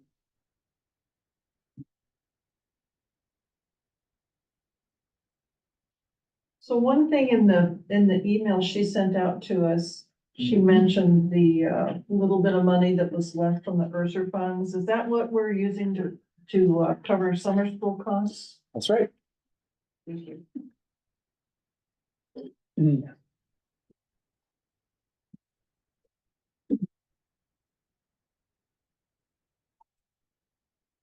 Okay, does anyone have a question on the budget update? That's a budget for this year, the status of what we're doing. It's the budget as of May. So we still have, There was a funds for summer school, yeah, we and have, are we having summer school? I think, is that gonna be in your superintendent's report?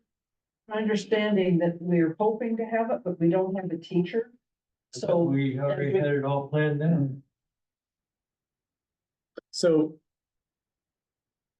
There'll be to. we're under a budget status report. Right? Right, So- and So he's that's what we're, asking about, he was asking about the funding for summer school. So, we could talk about that within the context of my report and talking about some staffing things there too. Sure. so it's my understanding, Bob, that we're hoping to have our summer school. Bob's got an awesome flyer made up, but we don't have a teacher. So as we interview for the K through 2 teacher, we're going to see if anybody's interested. Is that right, Bob? That's what the plan is. But I thought you already had it planned out with Mrs. Durham. Are we in the budget status? I'm just trying to see clarity about where we are on the agenda here. We're on the budget report. We're on the budget report. Right. Okay, this is not within the I context of asked the, about the money for summer school, which, you know, into our budget. So do you want to answer that later in your superintendent report, or would you like to answer it now? well, that has nothing to do with the budget status Okay, report forget- or the budget detail report. So, Okay.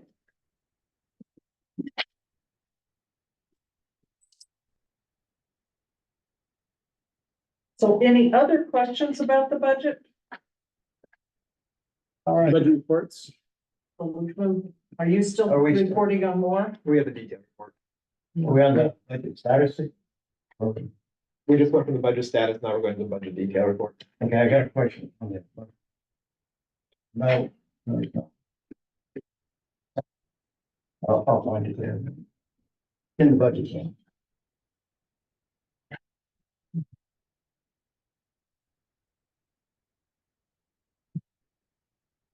There was nothing in the budget detail report that Kristen wanted to highlight. I got a question about the invoice ahead. listing. The copier. So you got an expense of 429 and 462 for 2 different copiers. Is that right? Are you looking at the AP report? Let's talk. Invoice listing, Oh, that's second page. That's back in agenda item 2B. We can go back. That's okay. Can do. It's- Can do. it's- Yeah. You I can mean, answer it. are we done? Are we not? I'm just clear. So we are in the budget report, the budget detail report. Are there any questions about the budget detail report? I think what You he's can go trying to, ahead and answer I think that. what you're trying to do is like, how does that No impact the problem. expenses of the budget? Right. Look at how does this detail impact the budget, or how much are we spending on those items? I think that's what we're trying to. Yeah. Okay, I think I can find that within the context of.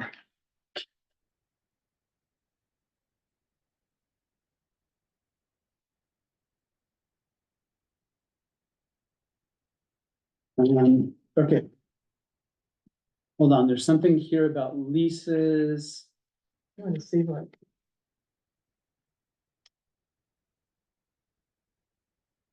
So it looks to me like it's for May and June. Okay, So the 429 is for May, Mm-hmm. it's twice. 462 for June. Twice. But just look over to the net amount. Don't Well, look at the. okay, so it's only one copy. Yeah, Okay, that's really the main point, right? Yeah. How many copies there is it, or we bring, or these? 2 copiers. 2 copiers. And there's one payment for the lease and there's one payment for the use. Right. So we see 2 Oh. payments every month. Yeah. Oh, okay. I wasn't looking, yeah. Yeah. Mhm. I wasn't looking over there. I was looking at the. So each month we see 2 bills. Okay, okay. Every paper page.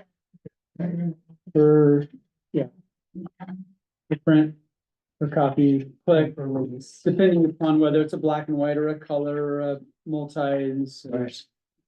Yeah. Yeah. And I think one month we had kind of a triple charge because we had to renew our lease. But So- I think that was a previous one. There was, we were at the end of a lease Yeah. of that first machine. And they actually brought in all new machines at, and I don't think there was any additional, it wasn't even a higher rate. I don't remember that being mentioned, but. I'm looking for this.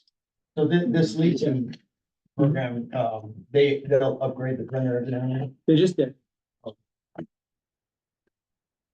So there is a little increase for the lease, the main lease, and to the June,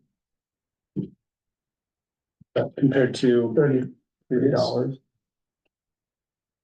$429, $462 in the lease. in the lease between May and June. I'm looking for it here. Okay, there it is.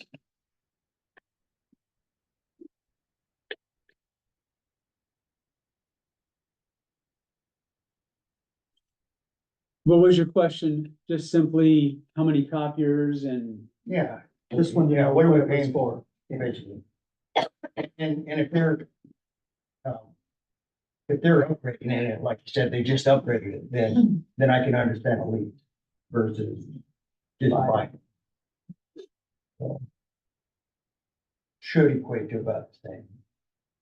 Depends on it depends on what kind of copier you got. Well, I'm sure we could all agree that the best person to ask about whether or not. Could ask the teachers, if they're satisfied with the machines, ask Lisa about if she's satisfied with the customer service. I can tell you that. In every instance that I'm aware of, in which Lisa has contacted this company. When there's been an issue with the machine. They've been on site before the end of business day. And resolved the issue. That's pretty good response. That's really good. Yeah. Especially where we are. Yeah. Who is that, Bob? Yeah. Who comes out as response? They all want to. Solutions, yes. Then the other one. Solutions, yes. Solutions, yeah. Yeah, that's really good. Really good. It is. Yeah. So, Well, it's a pretty fancy machine. I know I like it. I've watched all other copies be made on it. It really spits out the paper. I know it's bad. Yeah, it's really good. So you're looking at actually $700 a month? What you're, between the copier, the usage and the lease of the machines. Yeah.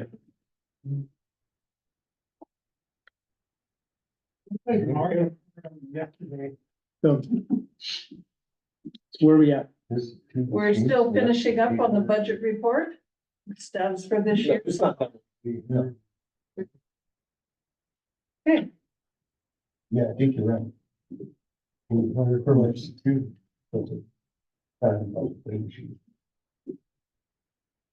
Yeah. Okay, we ready to, anything else for us there, Bob, on the budget? No, not for me, or Kristen. Well, let's go on to the superintendent's review. It's $462 for both leases.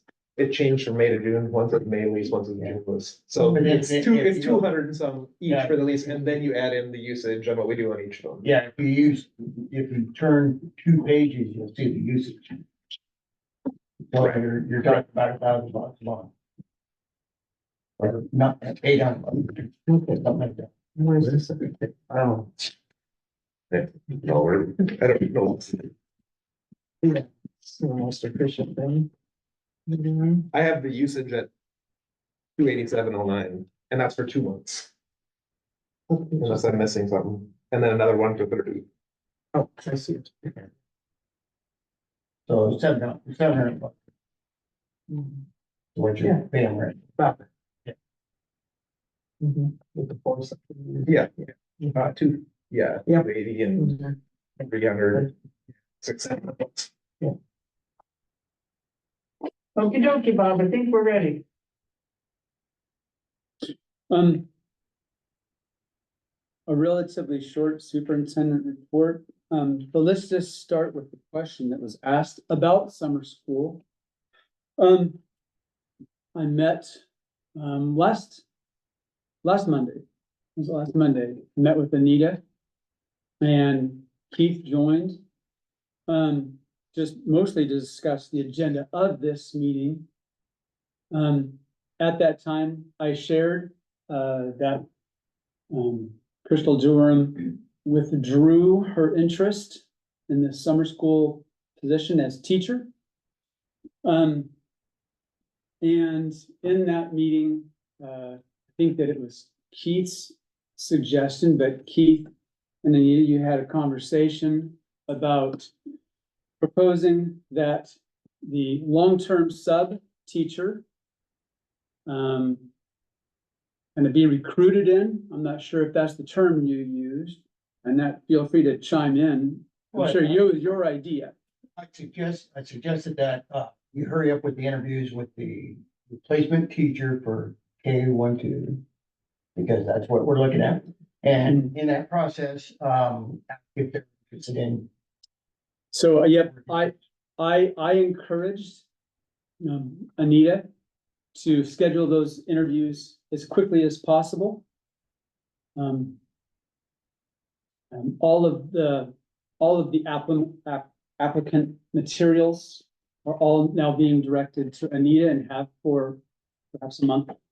And so I encouraged Anita to schedule those as quickly as possible. And then, so it was, I think it was your question, Bill, and it was kind of discussed between Keith and Anita in this meeting that I had with them, that the long-term sub teacher be leveraged or recruited, hopefully, into teaching the summer school program. So based off of that information, I shared information with Mill A school families that we were moving forward tentatively in hopes that we could find a teacher. And then we'd have more information for them by the end of the month. And that's where we're at. That was a really nice flyer. And so to follow up on that, as Bob and I met on a transition plan on, things that needed to get done, and the need to keep going as he's transitioning on. And so one of those things is the interviews. And so, wrong notebook. So I did continue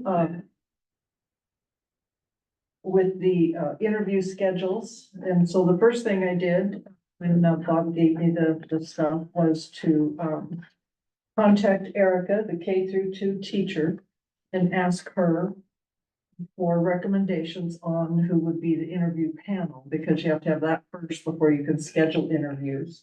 And she selected a para and a parent and herself and myself. So we have received 4 applications. 3 people are scheduled for interviews. The first one will be tomorrow at 3 o'clock, and they will all be held here in the K-2 classroom. The next 2 interviews are on Thursday, one at noon and one at 2 p.m. So when we, do the interviews, I'm just gonna sit and listen, but at some point when it seems like it might fit, I'll ask if they would be interested in, be willing to do summer school. I guess the question is, if they're interested in doing summer school, what if they say they are? Bob, what do you think if we're in a position of, because you've got to do all the interviews and all the evaluations and everything before you select someone, if you've got a good candidate there. But what if somebody's interested in teaching summer school, but it's not the person we might select for the position for the year? What, if that situation occurs, what do you think?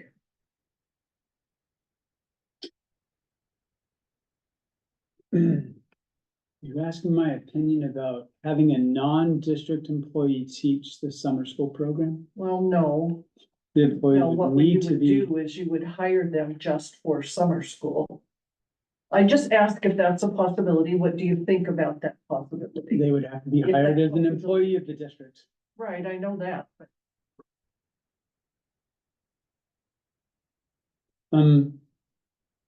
I don't think that's, I don't think that that would be our best option. You're saying if that is the only option.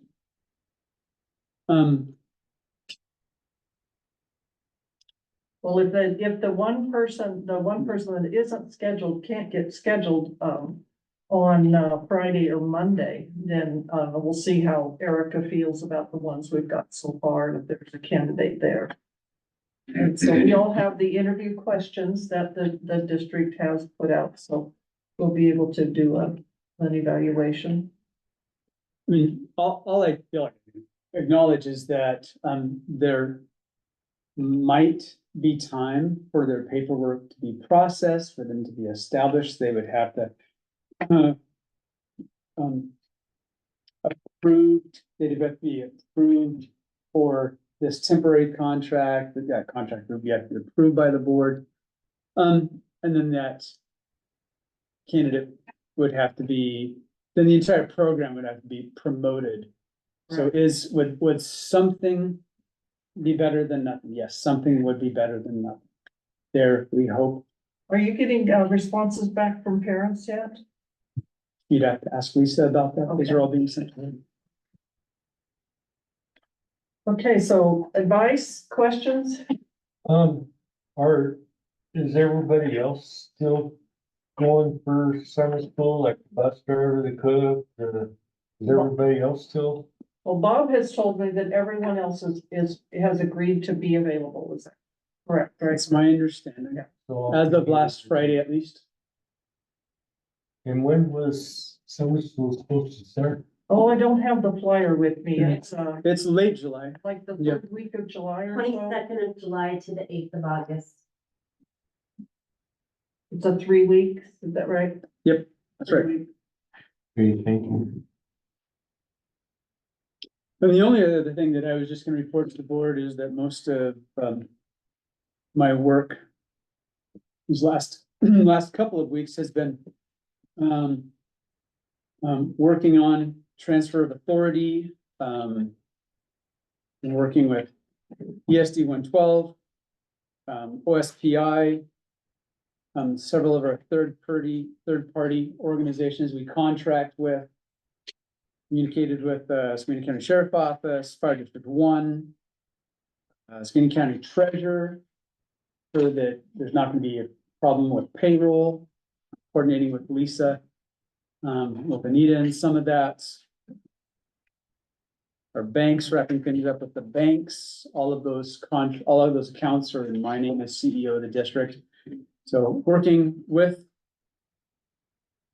through all of that, coordinating with our business manager to make sure that nothing is overlooked on the OSPI side, wrapping up in this huge program called EDS, and making sure that the district administration management is also handed off as well as it can. I also recognize that the board has been contacted by Mr. Dyer. I think that there might be some confusion on his part about his role as system administrator for IT services and district administrator for a lot of the contracts we have. there is a term, administrator, and I think he just might be a little confused. He does, of course, support the district. Anytime we have a new program, I'm just using that term kind of broadly. Anything that involves web services, of course, then he facilitates that and makes sure that it works within our network for our employees, for the district, make sure that it's safe and all that kind of stuff on the IT side. There are district administrator authorizations, and those, of course, would be handed off to the district administrator. If the district has a transitional person to serve in that capacity, then my role, of course, is to make sure that that is transferred to that interim or to Anita as board chair, whichever seems like it would be best for the district. That's how that's being managed for each of those applications. So are you pretty well done with all that? Almost. Yeah, very close. Yeah. Is this your last meeting? I don't know. I don't know. There was, I don't know what else the board has in mind. I don't know if the board has an interest. Well, I think Anything else? one question, this kind of reads in, or is a great segue into the next session, because we don't have an interim identified. And we need to decide if we want to continue to find an interim, go directly trying to find a superintendent or principal. We want to hold off and have a discussion once you have a chance to meet Vicky on how we want to move forward. I think would be a good thing. In the meantime, Bob is putting everything into my name, but I want to make sure the board totally understands that I have no decision-making authority that obligates the district. So the board is the one, in the absence of a superintendent, the board is the one who has the decision authority. So signing contract, hiring and firing, all of that is totally in the hands of the board. So it is my job to get all the information I can, bring it to the board meeting so the board can make decisions. And if I can get it to you in advance, we'll do that. It's pretty hard to do sometimes, I have to say. So the RCW does allow the board to act as a superintendent. Now, Bob, so one of the things, now you told me you were going to be gone next week. Is that Thursday and Friday? Did you say next week? I mean, this week? That's right. Thursday and Friday this week, and Wednesday is a holiday, is that right? That's right. Right. So, so Bob basically won't be here other than tomorrow, this week. And then the following week, do you know, which day yet? Not at this time. Pardon? Not at this time. Okay, so on Friday, on the following week is the 28th. And is that right? Right, yeah. We have Bob and I have a meeting set, what you call the exit interview, which is, kind of a standard process you go through when someone leaves. And we don't have a time set up for that, but we've got that set up for Friday. And then he will be gone for 2 days, next week. It won't include Friday, obviously. So we do have a meeting scheduled for Monday. It'll be a special board meeting. I do think that probably because of this situation, we might want to just try to meet every Monday so that the board's available to make decisions if we need to make decisions. If we don't need a meeting, we don't have to have it. But I think it might be a good idea to make sure the board's available in case the board has to make decisions or sign a document or something. If we maybe standardized and have a meeting every Monday to make sure the board can fulfill any duties that need to be taken care of. Does that sound like a plan? And just for the sake of just clarity and notes here, are you under agenda item 6, other business for the good of the order? Is that where you're at? No. So in your superintendent's report, you brought up the subject of transition. And so I am just continuing on that subject of transition. And so that the board can make sure the board is totally aware of how that transition is taking place and what it involves.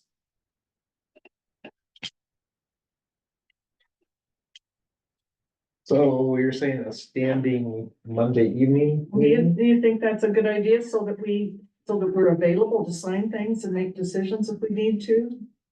Well, we've definitely had a pickup in public interest in the evening meetings. I'll look forward, I can probably do Mondays for a while. I just think what it is, it's easier to decide now that we have one every Monday, and then because it's easier to cancel than it is to schedule. Mhm. Because of the notification requirements and everything. And it's very important that the board have the ability to do its job as superintendent. And so I think that that's really important so that I can bring things to you and we can make decisions, and we may not have anything. Yeah, I guess the question is, do you want to do this time? Is it important that we do Monday evening? Would a Monday morning be okay for some of those ad hoc meetings if necessary to look at something that's going on? How does everybody feel about a Monday morning meeting? I hate Monday mornings, but it's okay. Next time on Monday mornings. I don't have nothing going on, but I just. We were meeting at 7, and yeah, because then it'd be done by 8, right? Just so. Yeah, how about you, It's easy Steve? for. I know you have some obligations sometimes that might make it so daytime is. No, I'm fine, I can. So we're meeting on the 24th. And normal scheduled as a budget workshop. I think all of our meetings would move to evening, but I'm just like, if we have like a standing emergency thing, like I'll keep my Monday mornings free for anything that comes up on any Monday morning. So, but you want to go ahead with the Monday evening yeah. Monday evening for our regular board meetings and for special meetings and for that type of thing. This is where something's come up, we're meeting this Monday. Something's come up, like every. Okay. okay, but still qualifying. That's fair. You know, are we talking every Monday evening for the next few? Well, Plus, at this point, or you know, it could be every Monday until through the summer. But it just depends. There won't be any decisions, I think. Pretty sure August is pretty calm once we get summer school over with. I would imagine once we get an intern, then, or interim or something to that effect, Mhm. you know. Well, I'm hoping to have somebody on board permanent. Yeah. Like, yeah. So if we have a regular meeting or special budget meeting or anything like that scheduled, it'll be Monday evenings. If something, but we'll keep our Monday mornings free for emergency Anything else decisions or that comes things. up. So, So basically, we're keeping Monday free. Mornings and evenings both. but we're still doing, the advertising thing would still. Well, each meeting will have to be advertised, even though we announce it here, it still has to be advertised. Right. Yeah, Yeah. And we'll So- decide. so all we've done is there's just the 24th and the next one on The 15th. 24th is listed on the website. Yep, and then the And regular the one in agenda July. isn't published yet, so the agenda still So- has to be so we're- published. on the 24th. Yeah, and also on the 15th is the budget hearing. 15th is our regular meeting and we're starting, well, the budget hearing, I think, is set 7:30. Okay. Yeah, regular meeting, 6. We start at 7:30. 6 with the budget. Okay, so you'll notify us if we need something for on Monday mornings on the first of the 8th of July, or anything thereafter. Yeah. Okay, Monday mornings are just hard for me because that means I have to spend my Sunday getting ready and. Well, but granted, what we go over should be a limited list of things. So Oh, yeah. It should have as much preparation. Hopefully it's just like one item or zero items. exactly. Yeah, Yeah, so it wouldn't be as. It's not like you're preparing for one of these meetings on Sunday. yeah. 30-minute meeting. Yeah, exactly. There you go. You think that's possible? I think. We'll try. Right. Okay, so let's see. And thanks for your explanation on the Doug thing, Bob, I crossed that off. And now we're on to is everybody ready to go on to the 24-25 budget? It's actually the long-term budget. It goes all the way, my gosh, it's just too scary, 2029. But one of the things I discovered is we don't have totals here, so that was, you know, hard to compare with our current year when we don't have any totals there. But that would just add more lines, so that wouldn't all fit on one page. But, Yeah, we're gonna do better to have a second sheet. that just combined with- But yeah, but I really do appreciate being printed on this large size. That makes a huge difference compared to this. there it's- So for starters, just to just to question the board about the questions that you asked in the last meeting about line 24, 25, the professional development, IT supplies, the MAS for revenue was the explanation provided by Kristen in the June 5th email. Are there any questions about that?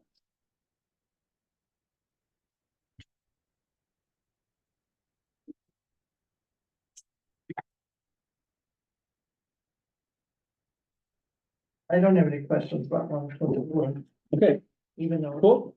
I thought she provided some fantastic explanations. I just wanted to make sure that all of your questions were addressed, since they were your questions.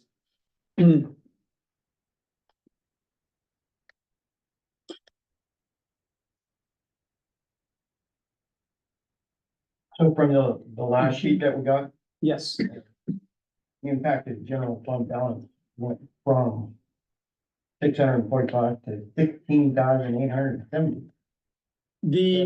It's quite a bit of jump. the difference. Yeah. Is that following the discussion by the board about the possibility of having a certified teacher serve as a contracted librarian. The board recognized that that wasn't sustainable. And the board, if I recall correctly, check my notes, but the board suggested that that be addressed through a supplemental contract as it has been in prior years. Yeah. And so that line item is removed.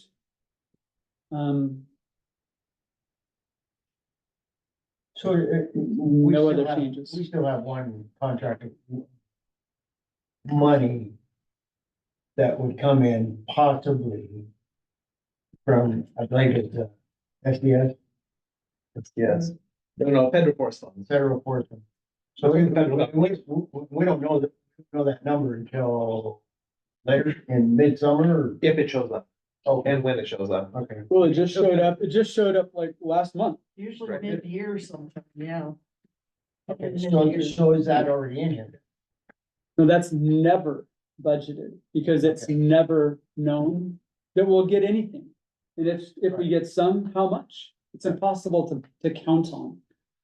But all of these revenues, the revenues are, begin at the first gray line, that's the big money, state apportionment. I guess I should highlight. We're on the second set of lines. The first gray lines, that's the big money, and everything after that, below it is different program money, grant money, food services money we get from the state, and some federal monies, special education, title, LAP. But this are on the bottom, that's your revenues. Right. Everything above it with the parentheses indicates negative, that's a cost. It's an expense. So no other changes to anything, Kristen. I asked her again, when I spoke with her this morning. She doesn't need to make any more changes on her end. The only question that she has of the board is if there are still outstanding changes on the personnel side. That would be the only change to the budget at this point. She needs information.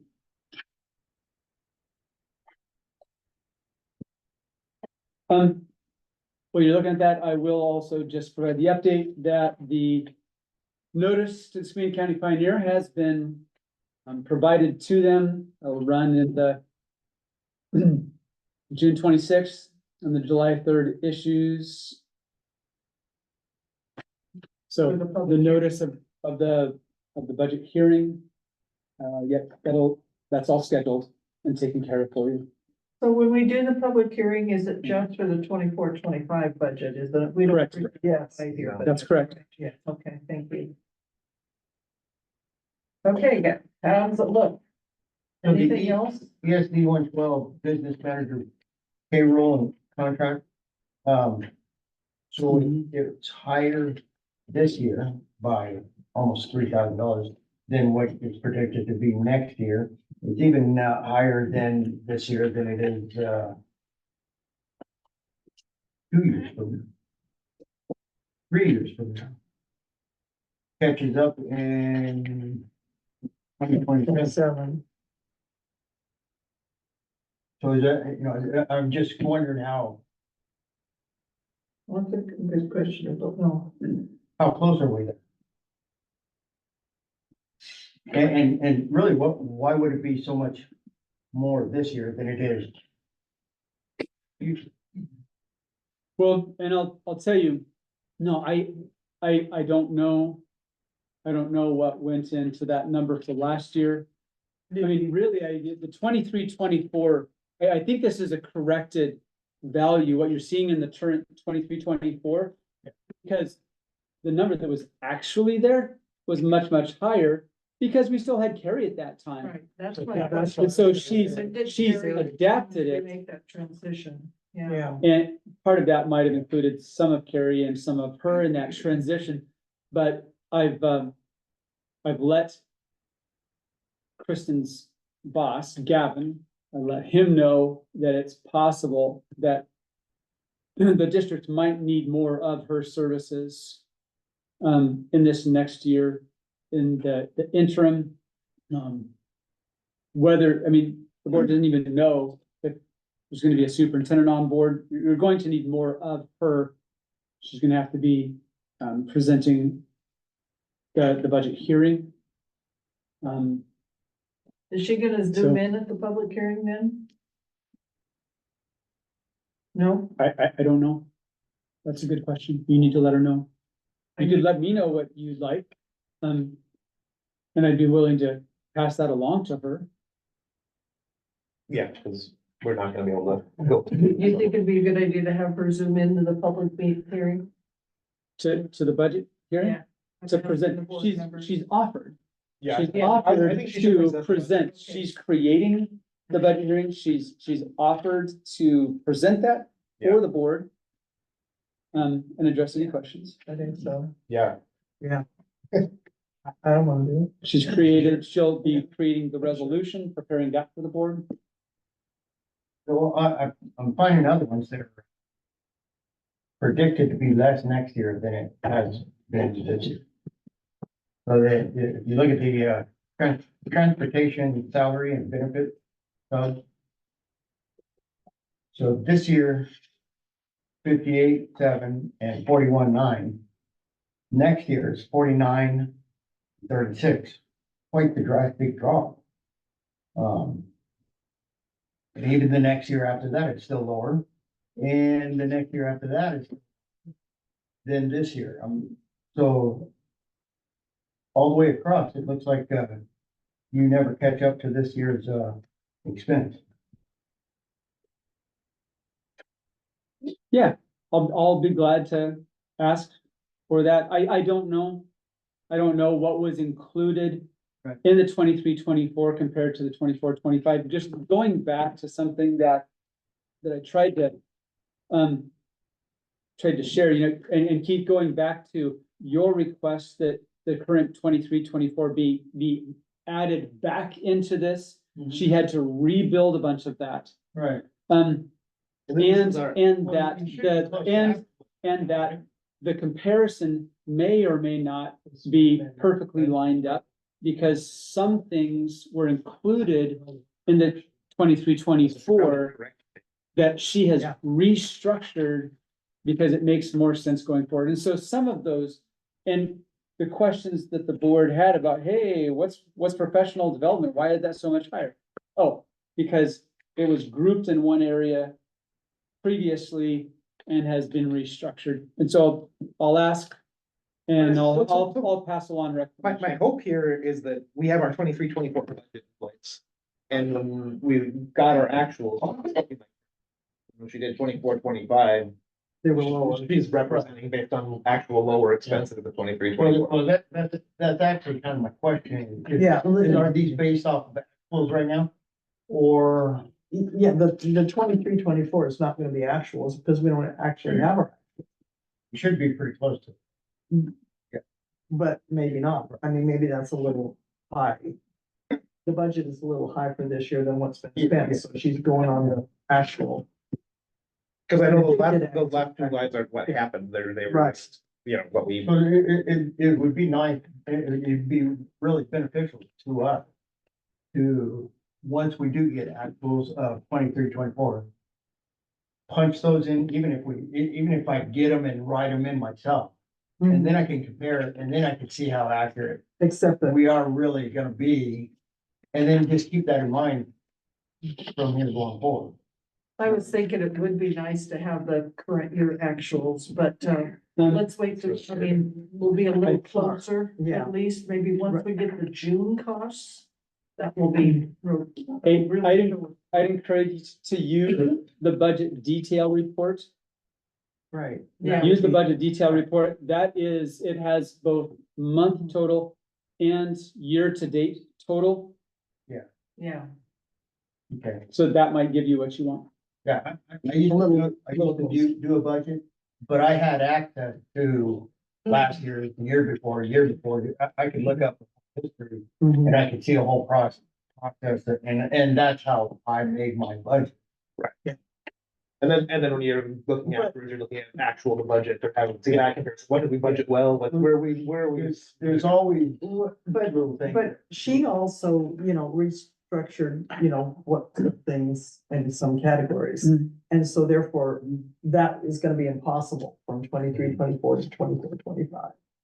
Unless we Right. look at each one individually, and know what she moved from one category to another. We just wanna make sure we're Got not a new like person doing setting it. ourselves up for failure by way of doing something. Well, Okay, that's we're, what I'm asking questions now. Yeah. You don't wanna. No, yeah, I'll pass that along. I'll forward her explanation back to you, and she's super responsive. Thank you.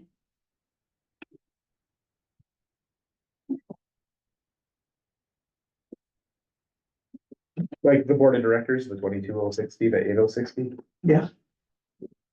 Yeah, we hope.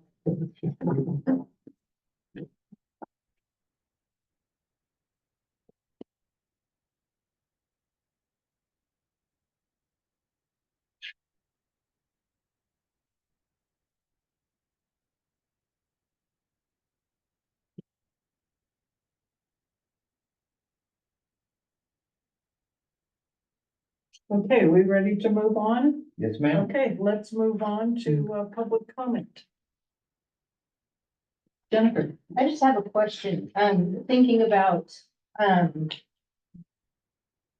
our SEL program, social and emotional learning, we discuss, staff-wise, a different social and emotional learning, and I'm just wondering if that possible cost is factored into the budget, as well as, if we were to look at a new math curriculum or something like that, how that would impact the budget for next year. I don't know if those things are, Cause I wanted, I've got the math curriculum down here under good for the order.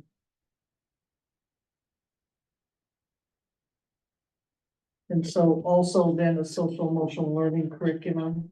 yes. I don't know what the cost is for what we have now.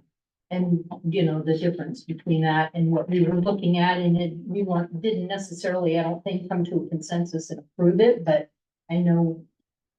So you have several a of us were committee that does interested. that? What? You have a committee that looks at curriculum and recommends to You the will board? be, yeah. Okay. Okay, any other public comment? Greta? I just wanna let Jill know we had a pretty amazing last day of school. A pretty just beautiful, sweet, just so fun, joyful, a great way to end the school year. I do a lot of that organizing, as my paraeducator role, I try to see if I have time, I do that. And then I try to pull in some of the PTO, the volunteers, and a lot of people came, and it was just incredible. And the PTO provided all students, with a new t-shirt, there's some pretty cool photos. There's a ton of photos on the school Facebook page. And we did take some time and honor Mr. Becker, who's retired, and we honor Mr. Rogers as well. Now, share those photos as well. It's a pretty incredible day. Well, I appreciate that. I saw all the photos on Facebook. I'm sorry I wasn't here, but I thought you were here. I just stopped by in the morning. For like, Bill was here longer than I was. Yeah, Bill was here longer than I was too. And Bob got wet. Okay, more comments?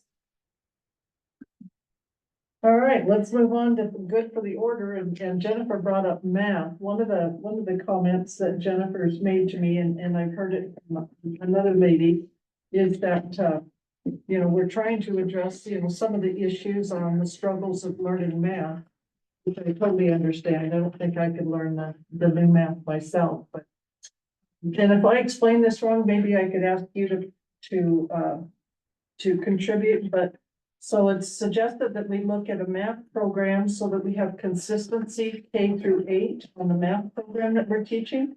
So when children move from one classroom to the next classroom, they're following the same plan, the same type of math instruction. And so Jennifer's been looking into type of program curriculum that we might purchase to be able to do that through our school. Do you want to speak to that? I just want to say it was in the edreports.org. They have a committee that looks into different curriculums. And this math curriculum is, it's met 100% of their expectations in all categories. I did have a short meeting this morning with a representative, and we're gonna have a demo on Friday. And she let me know that like, Roosevelt, another small community school with multi-grade classrooms, uses it. So I've reached out to them, but I don't know if I'm gonna get any answers back from them as far as how they like it or anything like that, but. Can I just ask, excuse me, I'm sorry. Are you talking about iReady? iReady Classroom Mathematics. Yeah.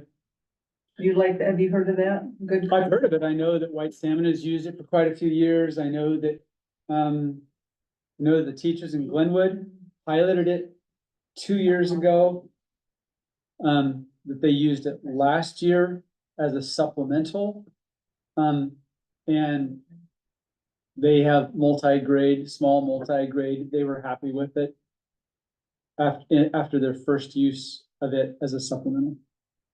But it is a core curriculum, can be used as a core curriculum. They have Yeah. the text, the workbook, everything. And they do have an online program that can be used as, and independent. practice Good. And Well, things. So it sounded. It makes sense to do that. We have that consistency throughout all the grades.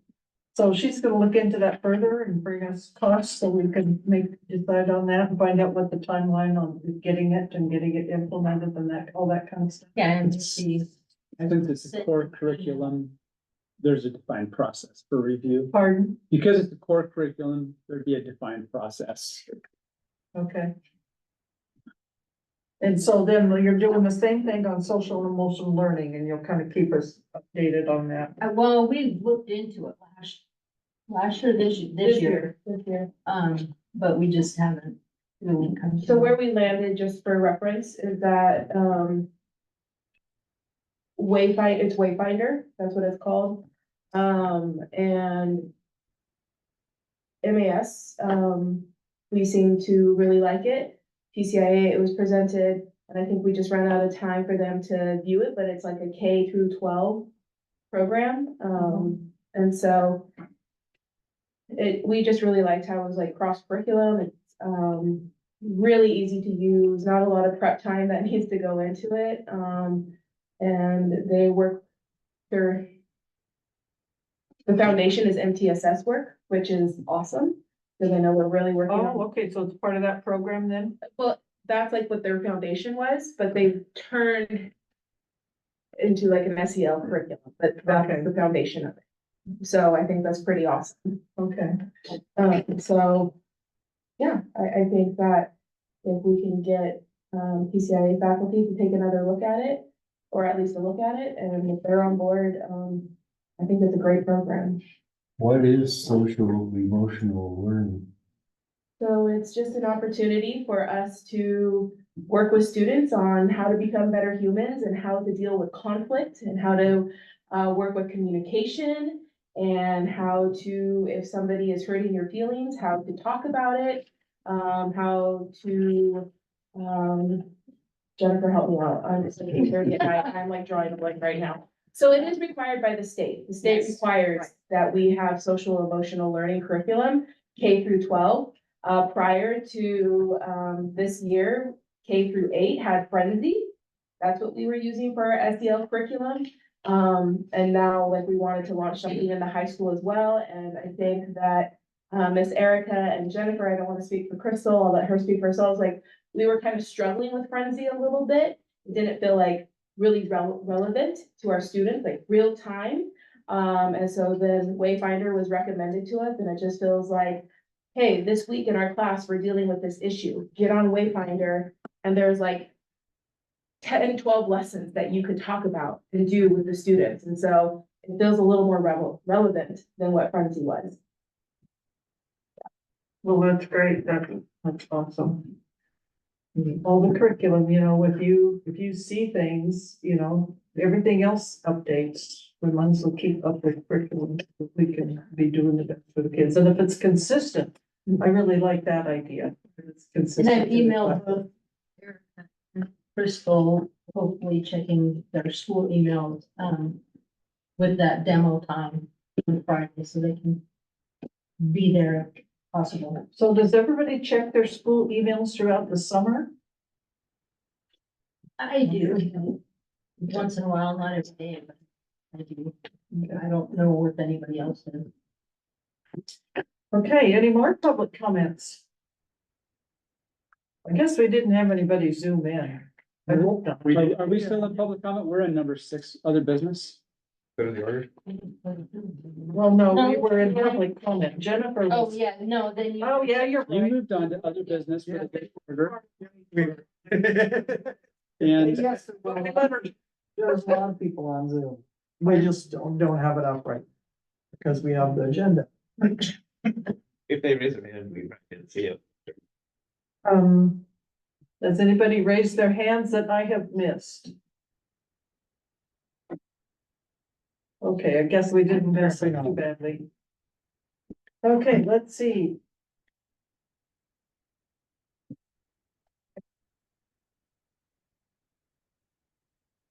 I think we move on to policies. Does anybody else have anything for the good of the order? It was public comment. You just said, oh, I had that in the order. Yeah, I know. During Jennifer's comments, we were. So if anybody still wants to talk, it's okay, but otherwise we'll move on. Yes, The good of the order, this is a new thing, is that right? well, it's a new thing on the agenda. That's pretty common in all meetings to have something where it either says new business, old business, for the good of the order. There's a variety of phrases you could use, and it's been on our agenda for the last several meetings. Okay. Just don't know what was the under. Really? No. I didn't. It was just a. Oh, it's Other board business. yeah, the terminology. The terminology. Yeah. There's a lot of different That's what I was gonna terminology. say. I think every recognize time we this. meet, I probably say something different when Bob and I are talking. I can look up and see what Stevenson uses or other school district uses for their terms. so the question. I'm just There was a question, I think you might have missed that. Was there a second part to what you said, or? I think that we're not gonna know what's gonna be under there. It won't be open to the public. Under other business for the good of the order, is that just open for anybody to bring up something? Is that piece asking? Well, it's not intended to be public comment, but it certainly could. There's a lot, sometimes there's things that, didn't show up till the last minute, or Oh, so it's as just you're the going board. through this, Yeah, there for the might be board. a subject that That's comes what she up wants to know. that we need to discuss or something. Because you guys stimulate our thinking, and so there, who knows what there might be, but, or there's things that, you get in there with the communications and the reports and stuff that, aren't, probably don't have a line item in the budget. So things like that might come up, and that's kind of what that's for. I'm gonna move backwards for just a second, Anita. Sure, go right If ahead. Possible. Are we accommodating in our budget? Are we feel, there's gonna be costs as we go through. This is a transition year. And, we're talking about being a consultant. Talking about, in my opinion, and this may come up to action items, our cost may be higher this year to have a smooth and good transition for the best parts, for our kids. And I'm as far as you're gonna find, but we need to be sustainable. But part of the reason that we focus on building a sustainable budget, on building a budget that has something when something comes up, is so when something comes up, we can do it with a minimal impact to our students and our programs as possible. And so, from my perspective, something's come up. We're moving forward with a lot of changes this next year. And It'll be costly. there's gonna be costs associated with that. And are we accommodating those costs? Well, that's a really Right now, good- you have $170,000 sitting there, Where? Where, or should be, right? Sure. Sure, and that's a good question, right? So is our superintendent cost, while we're trying to find something and do something, is that where we're hoping to cover any other costs? Is that what we're? So I asked Kristen about that, and she said that, she basically said there's enough cushion in the budget. She thought that it would absorb the payout that we'll be making to Mr. Rogers here very soon. Okay. And that it would absorb if we had some kind of search expense that came up. She felt that would be, so it would be absorbed to the point where she didn't think we would need to reapprove, because if you go over your planned expenditures, Right. then you have to do it. She didn't think we would have that situation, but she will keep track of that. And if she anticipates it would, and right now, the only number we really have is the payout number for her to be considered. She said that she felt there was enough cushion in the budget for that. I don't know where it's at. We're talking about possible structure changes, right? We're talking about evaluating that. To me, what might make sense if we do that is that we may have costs as we look at how to do transition and have structure, that we will have in this next year that wouldn't be sustainable going forward to have a smooth transition. And I'm wondering if is our budget enough to accommodate us doing something? So you're talking about 24-25. Yes, I'm talking about Okay, 24-25. okay. I'm sorry, I was talking about 23, our current year of So absorbing any what cost. kind of cost do you think, how much do you think these costs are gonna run? Just, just an idea. how do we know when, we don't know what superintendent, we don't know the experience, we don't know the level, Right, so you're really not gonna know anything until you get to a point where you're interviewing and then you find out, so like I said, you got $170,000. If you spend $20,000, so you gotta keep in mind, 50,000 of it is for, it's not for your pay, it's for your benefit. You really only got about $140,000 left. So if you spend $20,000, and now you're at a point where you offer somebody a job, offer them, we have $120,000 left. This first year, we'll pay you $120,000. Will you accept that? So there's, what I'm getting at is there's such a flexibility on the situations that are going to arise. You're gonna have a really hard time coming up with a number. So you, like I said, you already have $140,000 sitting there that we can utilize. There's other ways we can cut costs. So I'm not quite sure, I don't know where you're gonna wanna take and what you're gonna pull money out of Nothing. to put it in there. No, I'm not, I'm talking simply about, do we want to have a budgeted item that recognizes that we may have some not anticipating, we look forward, that would cause us to rebudget. Well, Yeah, you we know, don't wanna and do that's a, certainly we can do that, because remember, we did have a line item down there that Bob had in there for new positions, and we kind of took that out. And because he didn't know what might be coming up next year, and I think he had $20,000 in that line. So we could have a line item that would be identified as that. And we could add a line item to the budget. Or we could add an amount in a particular line item under the category superintendent. If we want. So this budget right now is 16,000 plus in the hole. So you're gonna put another 20,000 to it. But my question is, where's the money gonna come? When we hire It's 16,000 plus positive. It's a positive. Yes. Okay, well then, why don't we just set it at 16,000? In my.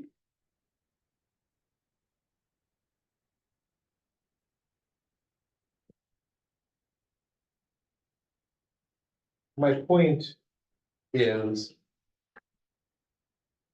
that as we, well, we'll talk as we get to. So we don't put our additional revenue if we get grant funding, we're still doing that in the actual budget itself, even though it doesn't show up on the. I thought we had a grant line item, but I haven't. He's talking about, What used to be the contingency. Right. The 150,000. it's here, I was just looking at that. Which That's one is it? I included. don't see one that says grant. Well, no, the contingency fund. I believe that it's in the row called Title V TPEP Mill Aid Cares. Oh, You see that okay. number, like, why is that 168,207? That's where. And really, it should not be Mill Aid Cares, because Mill Aid Cares is actually, it's dissolved. That really, there's 100 And I think that's why Kristen says that she told me not to worry about it. there's $150,000 there that's contingent. But I was worried about going over budget and having to reapprove a budget. Right. Yeah. No, that's not necessary That's- because of She the said contingency. not to worry about it. We have to, but she didn't think we would. Got it. And then that also allows for us for a small grant. If we had a big grant, we have to rebudget Yeah. anyway. Yeah. But if we get a small grant, it allows us for us to bring in the revenue, because we have it on the revenue side and on the cost side, so it doesn't affect how balanced our budget is. But it leaves room at the end of this, where if there's something that needs to be there, you don't have to rebudget within that. Total expense. That would make the Especially budget. grants that you have to pay for first and then get reimbursed. So we have. I'm sure that when she presents the budget I- hearing, she'll Explain that she'll again. show that capital projects budget for the potential, there's gonna be a lot of money budgeted for capacity on the revenue and the expense sides. If that modernization grant comes through next year. Really, that's, I mean, even in the budget status report that we look at every year, like, why is there $800,000 in capital projects on the revenue expense side? Well, just in case we receive a bunch of grant funds, then we can spend them. So that's just budget capacity. She'll build that into the budget next year. So the on the revenue, capital the projects. offsetting revenue for that is on the revenue side as well. That Mill A cares, for that would be. Where's the other side of that? Cause we always budgeted 150. I don't think we should, Brandon, come down there in revenues. Cause we didn't budget Yeah. contingency without having contingent revenue. When we hire a superintendent or a principal, we can decide how many hours a week we want. Oh, absolutely, absolutely. Yeah. And but even on that front, It's to there. me, it would make sense. that We don't shortchange the coming in. Like, it's gonna be a higher load than it would be on. And we need to, I think we need to be okay with the possibility that we spend more than we make in one year for a transition to have a good transition. And then this year, we're fortunate in that we have federal forest funds that can help us out if we need it. For 23-24. Yeah. Yes, they're on the revenue side too. Okay.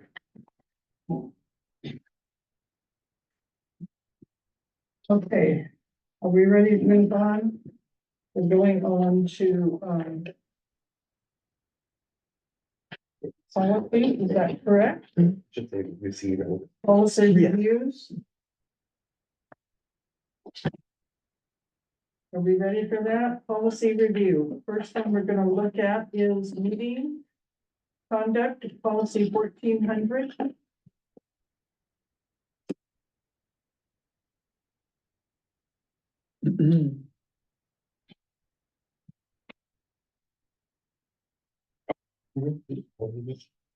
So the first thing we have to do, if you look at this policy, is the second paragraph, regular meetings are held at 7 AM, so we need to modify that. Oh, yeah. No, we did not. I don't know, the policy 1400, we didn't get any red lines on it, so I don't think it's coming from WASDA, I think it's strictly ours. Yeah. And so moving it from 7 7 PM to to 6 PM is what I have written down. The copy that I have is 6 P.M. Yeah, we. That's 6 P.M. We met and changed Well, that. in the current.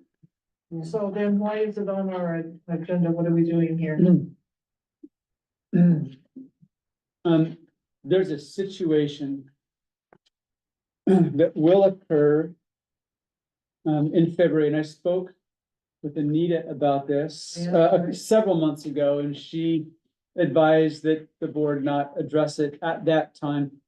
But there's a situation in February this year that doesn't work with the regular meeting as it's defined in this policy. So this, I can pull up the calendar, it's part of the situation, but the regular meetings are held 6 PM the third Monday of each month. Well, the third Monday of February is a holiday, so it can't be the 17th. That's President's Day. Or the first non-holiday Monday after the 10th of the month. Well, the 10th is excluded because it has to be after the 10th of the month, so it can't be the Monday prior. And the Monday following is the 24th, and that's too late. It's too late for payroll. So I think we should just do the easy way in the meeting on the month before, we then decide how we're gonna address the problem instead of trying to write a policy to fix it. Well, but this will happen anytime there's a holiday on that day, so I would suggest that we change it from after the 10th to on or after the 10th. Yeah, they can do that. Pretty easy. Because we can establish changing the meeting in a meeting if we need to for that particular reason. But, on or after, does that work, Bob? Would it be ready by the 10th? Well, that's a question. Yeah, that's a question. I think when it'd you're be fair talking to ask payroll services, Yeah. ask Lisa and ask Mm-hmm. payroll if they could have everything ready by the You could- 10th of the month. On, after, or before? Well, no, I guess we may have to meet on Monday is what. Yeah. If they can't be ready by the 10th, we just have to pick a Tuesday or Wednesday that month. A lot of districts in that case will hold the regular meeting on the Tuesday following the next school day, the next business day following the holiday. But it's not my problem to solve. I'm just letting the board, making the board aware that the policy has a problem. Did we read this before? Did we look at this? Why is it under second reading? It's, this particular problem has not occurred yet until this calendar year. No, we have it under policy review, second reading. Seems like we talked. Last meeting, We did. Is last there a meeting, second? Anita, everyone, if they had Yeah. questions, Right. Yeah. because it was midnight. Right. Yeah, Yeah, that's right. I don't So- remember anything after 10.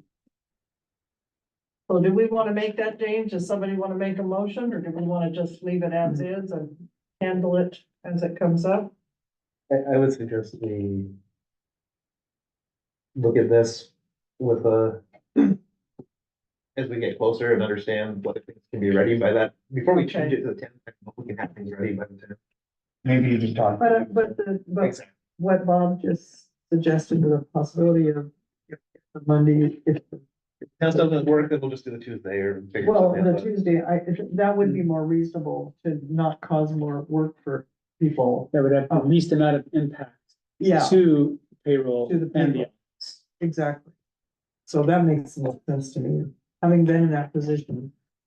I still, Yeah. I don't want to rewrite that So do situation. you want to make that motion? Wouldn't the motion to approve the agenda be under action Yeah, it items? Yeah, not now, anyway. Not yet. Okay, can you remember the motion? Well, I would ask. You rephrase that in the next one. Yeah, I think that makes sense. We're gonna, I can't rephrase it, so that's what I'm hoping for. well, but it was. I mean, I would, but I don't want to do it during the meeting. Yeah. It just takes a little bit. If our third Monday is a holiday. Right. We go to the next day. I mean, Well, that's. Well, what I we're do getting at. like choosing the other Monday, which we do most months, but if it doesn't work, do the Tuesday.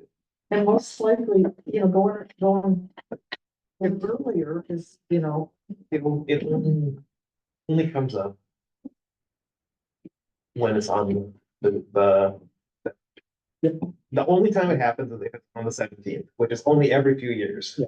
So I don't so want to change. maybe yeah, and it's not an so maybe urgent- let's look at next year's calendar and see what. Yeah. See what it's, let's table it till next month. Right. I guess the line could be if meeting is scheduled for the 17th, meeting will be scheduled for Tuesday, the 18th. Yeah, That would be to be. So, that would be, so maybe That would someone could bring some proposed language for that. Yeah. And share it with the board the next meeting. I would be happy to do it. I'll just bring I it love up next. Your proposal for next meeting, let's not deal with it. Okay, so the next one is 1440 minutes. And this is totally the board a board change if we want to. There's no change from Melissa recommended, is that correct?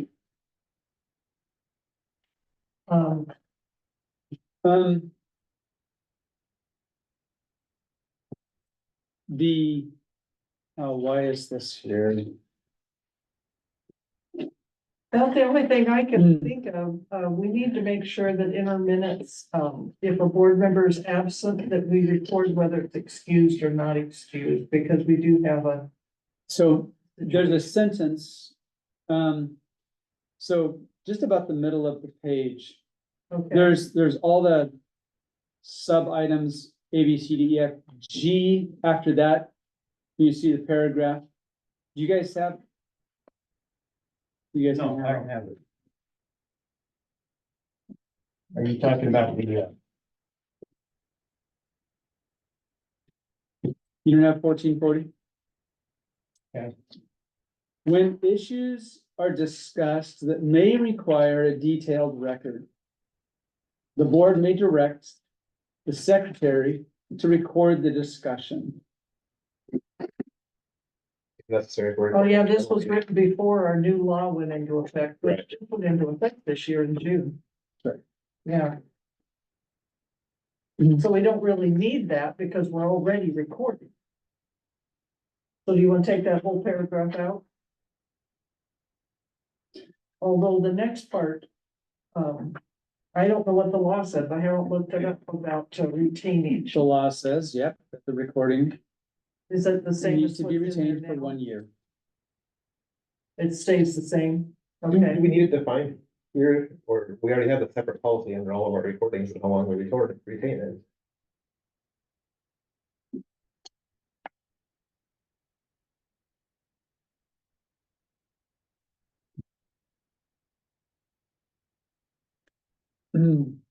So just double coverage. You probably don't need it because the subject of recording otherwise would not be in this policy, so we Right. take all of it out. We could take everything. Okay, so yeah, we would take out the paragraph Bob read plus A and B after that. Because we're covering this in another policy since recording has become a state law.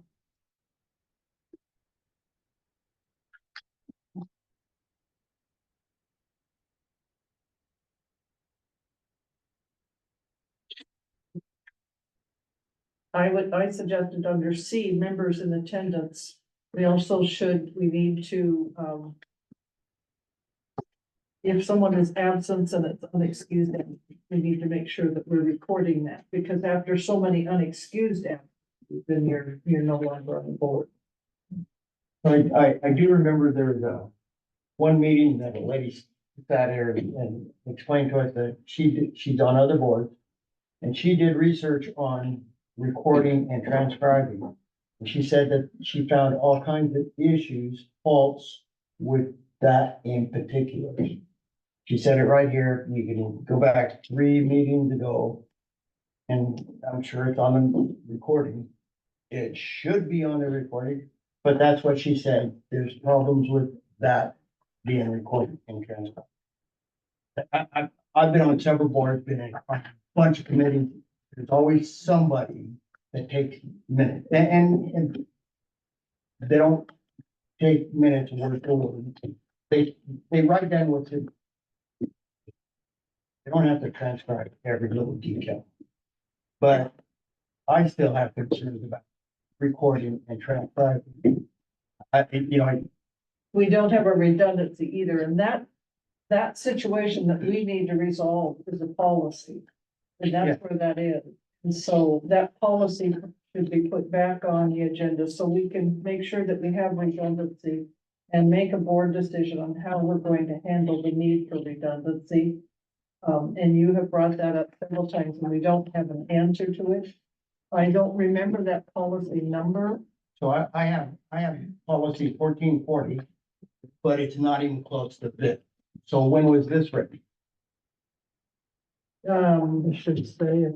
I don't have 1440 with me, but it is not even close to it. Well, it said adoption date, November 20th, 23. So we must have made some changes last November of some sort. And just to clarify, the policy 1440 I got in my package from this school. So I don't know if you gave me the old one or the new one. The policy number is 1440 and Yeah. it's different than this one. Here you go. This is as of November 2023. I just happen to have But extra copies. of and it. I remember we had that policy in front of us when we discussed it before, Yeah, we did. but it couldn't have. We been did- numbered 1440. We addressed this November. That's adoption date, November 20th, yeah. Okay. Well, The changes on that November meeting were in the last paragraph. That the file the permanent minutes shall be maintained not only in the office, but of the board secretary, which is the superintendent, and the district website. So that was an addition in accordance with law. And then it goes on to say, yeah, basically, most of that last paragraph was added in November. I will find out what that policy number is and it'll be on the agenda for the next meeting. Cause I remember that and, we've talked about it a lot and we didn't really have we tried for a solution and it didn't work. Well, he said he was just gonna go ahead and assign somebody to take the minutes. Right, it and just that didn't never work. expired. But also keep in mind too, that this, the other one that I had, had 7 or 8 RPWs that had reference to it.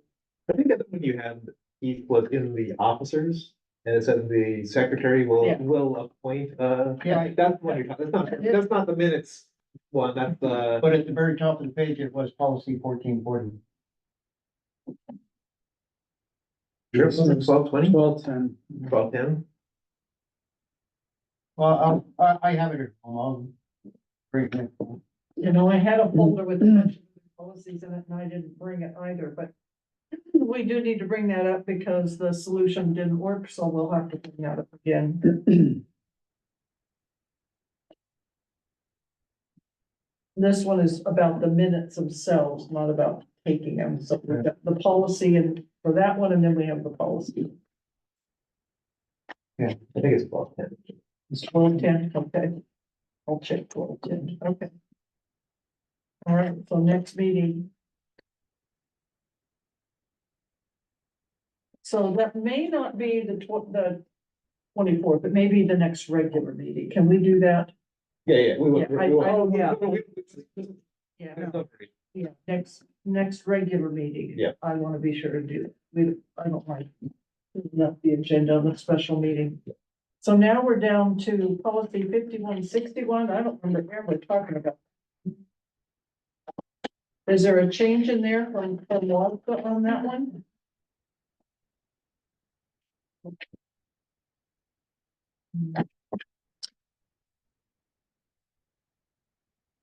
This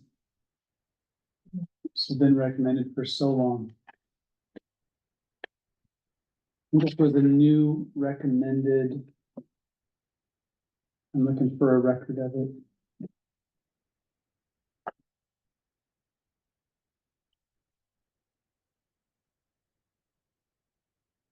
Let's see, we didn't take a vote on that last one. Yeah, We wouldn't until action We'll items. change it and bring it at the next meeting. for Yeah. approval. Okay. We'll just have to make a motion, we'll include 1400 or 1440. Okay.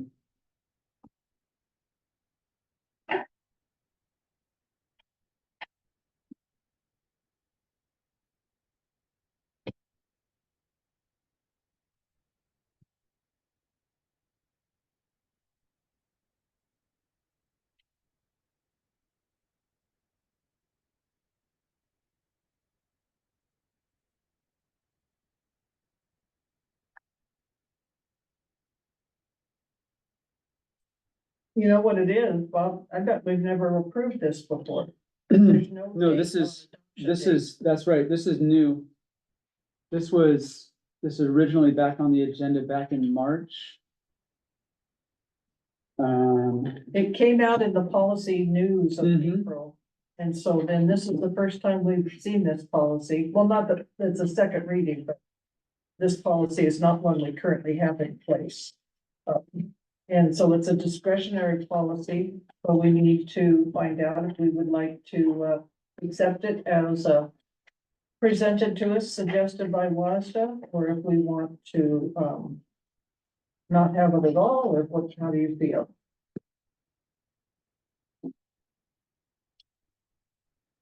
Bob, I know we're too. We actually, Pardon? we have these policies with. On the board docs for the public. Well, policies aren't on board docs yet. No, but I mean, like, as we're gonna look at new ones, we can include it, yeah, and see what we're looking at. Yeah, that's exactly right. So we're looking at everything. Yeah, that's true. I don't know how, I think that's Lisa's doing that. Done it, yeah, and she's pretty overwhelmed right now. Yeah, and like, who's gonna look for the changes and bring the policies to us right now. So if you think we wanna, postpone the decision, let's see if I've got another copy. Guess I didn't bring, I don't have extra copies, you can just pass that one on, it's a long read. 5161. You guys, Yeah. she didn't give you, I didn't, No, I didn't get one either. I didn't get the policy. I say we, Well, wait let's till we postpone that read to it the and next then do it meeting, again. because everybody has seen a copy of it. Okay, so, I'm just gonna guess then. Well, you might have to go back through your board folders of previous meetings, so the printed copies were probably included in March and April. I don't know if they were there from May or not, but you probably have a couple different copies of it from those previous meetings. If Lisa overlooked including another printed copy, then just make sure you let her know you want that. so things that are on board docs, they're not gonna go away, are they? Things that are on board docs, like, Yeah. are you referring to like when the policies are there? Or are you So there's a talking lot about- of stuff on board docs, but now everything's gonna be I mean, there's a lot of stuff on Google. I'm sorry, I misspoke. There's a lot of stuff on our Google. Now that we're going to board docs, all the stuff on Google's gonna stay there, isn't it? You 'Cause I talking about like refer back- talking about those folders that have information from the board meetings? Everything on Google, you know, you send out policies, you put out the budget, and everything you used to put out, So, is still going to be there, right? right, Okay. Yeah. That's the all question. the Google Drive that has the folders for information for the board meetings, that's all accessible to the board, Right, to the current. And is maintained by Lisa. but we're not using that anymore, we're using board docs, so We're I just wanna using make sure the old. the Google Drive will still house the reports and the documents that the board will need for the meeting. These current meetings? We're gonna have two places, Google and board docs. Which is why in the email that Lisa sent you, there was two links. One to one to board docs. And the other to the Google Drive. There, Well, I now, thought- what, Wasn't working. the interest is in having as many things as possible linked within the agenda. But not, yes. Yeah. So, And once we're maintaining and doing our changes in board docs, we eventually won't need them in the Google Drive. We'll have, they showed us how we can have the early access to look Mhm. at it, get the Right. final, get it Yep. published, the Yep. public can look at it. Yep. We'll have that all in place. with all of I just those don't lose related my stuff on documents. Google. Everything, we can keep all the old Yeah, there as we're moving in our old emails, I go look for like yeah, What that's email did we exactly get that right. You in? can go back to Google Docs and find a copy of this policy. yeah, I'm Yeah. not checking with the Celtics one. Okay. Okay, let's go to 6815. We've discussed this one before. And I believe that, I have a yellow highlighted on this one, advertising on district property. It's highlighted, I'll let you guys read the highlight, just one highlighted line. Do you guys have a highlighted line on yours? I don't know one. Period. Just one line. I'll read it in a minute. Okay. And we should have just read it. Okay. I should have just read it out loud, right? I never read what I'm supposed to do now. Okay, so I think this must be a new one, right, Bob? It says the yellow line that's added to this policy Mhm. says the board has discretion to customize the following provisions, but is encouraged to do so in consultation with legal counsel. So, Mhm.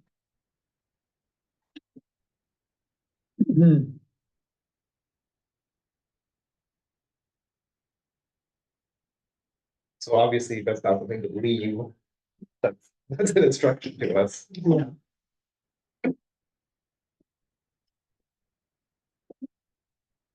So Again, it would have been a couple of months ago, but there was also an explanation. This was provided to the board along with that, and it was an explanation about how this new recommended policy is related to the policy that the board had reviewed the past couple of months, the distribution of information, previously distribution of materials. And so those are connected, and that explanation is included in this. So like the board might want to just look back through your records from the previous couple of meetings in which you have those recommended revisions or new policies and the explanations for those.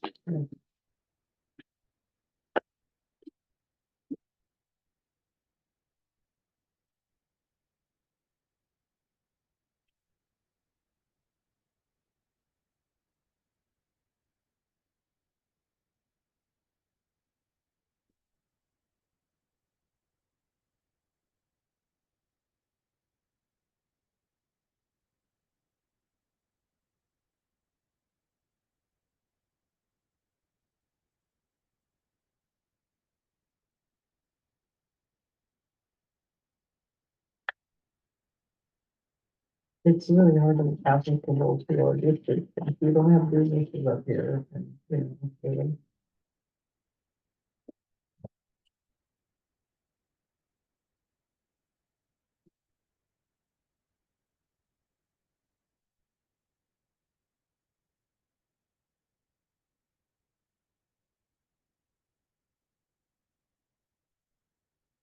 I mean, I guess I'm okay with the policy. The procedure doesn't seem right for our district. I don't think we have. We must proceed a 6 foot wide by 4 foot high. 13 ounce matte vinyl outdoor banner. We need a different procedure. So what we can do is, they can note that, when we get a new person, we'll have them take a look at this. It's on the bottom of their to-do list. Bottom, way bottom.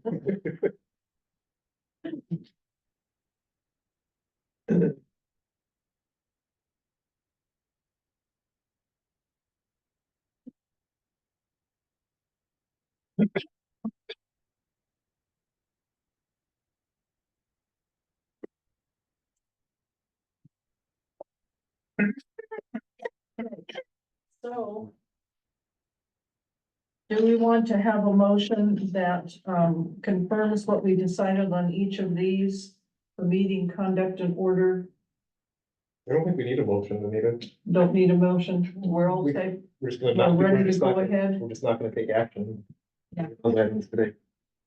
Everybody happy with that? No. We under the wire? No. Okay, now we move on to action items. On the first action item, I think I've pretty well voiced my personal opinion, so I'd like to, hear from others.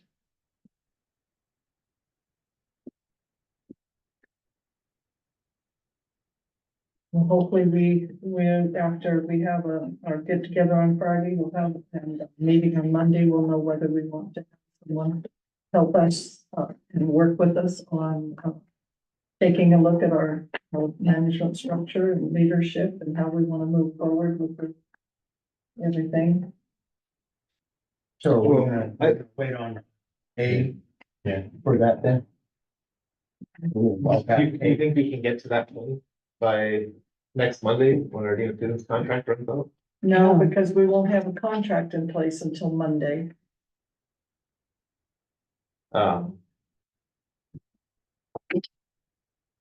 In my opinion, this is one of those items that I would say we should, well, first of all, from a leadership perspective, our job is to set policy.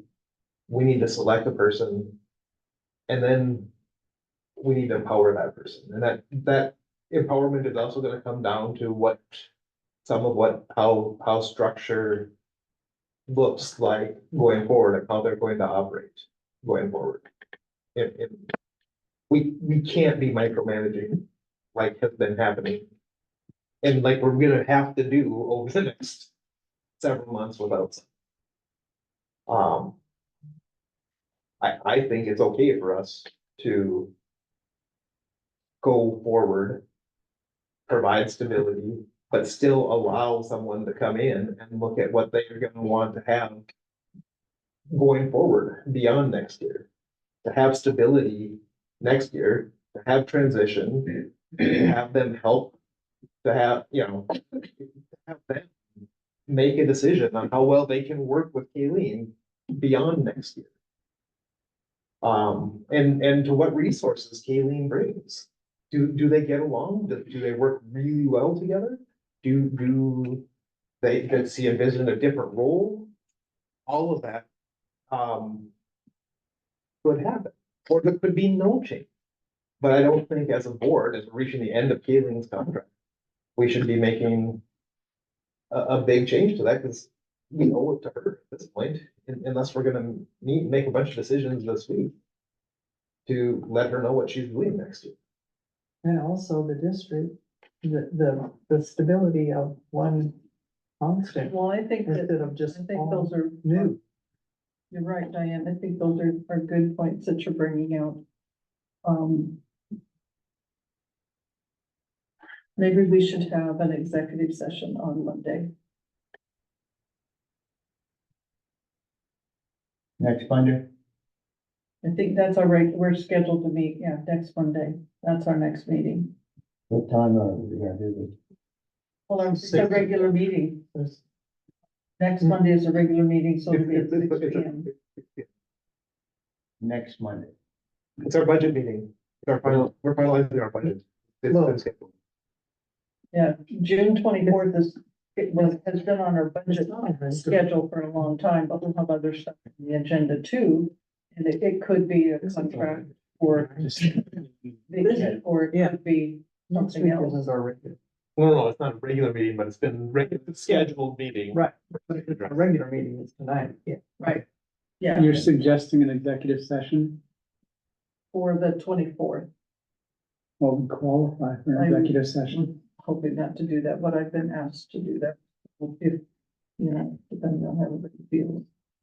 What would, The 24th is. Oh, that's not the right calendar. We have other stuff, but I'm not sure exactly, but there will probably be more ESD contracts. There's several other things we have on the agenda that continue to be on the 24th. Sorry, but who has the ability to ask us to have a meeting, an executive session, I mean, a meeting? Well, I probably said it wrong. There, No. I'm told.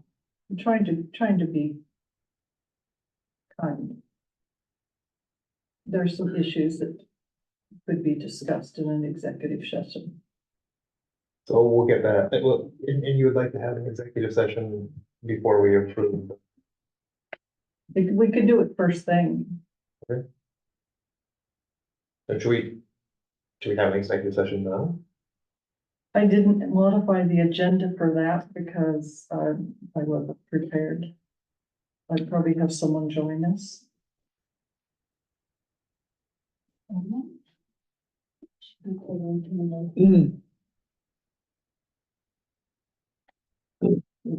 Okay, not Good. So we have, I don't want you to say anything in open public meeting I know. that should be said in open public meeting. I think that's important. so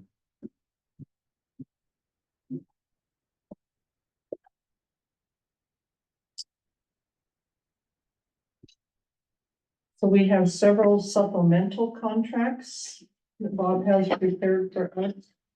So what is actually the action on? Pardon? What action are you taking on A? The board. It's postponed till the next meeting. Agree to as a board? Yeah. Pardon? I mean. Didn't. I took my phone in my pocket. Huh? I just put my phone in my pocket. I had to say that. So we have, supplemental contracts. Yeah, Um, I mean, but it's an action item, and so we have to do something.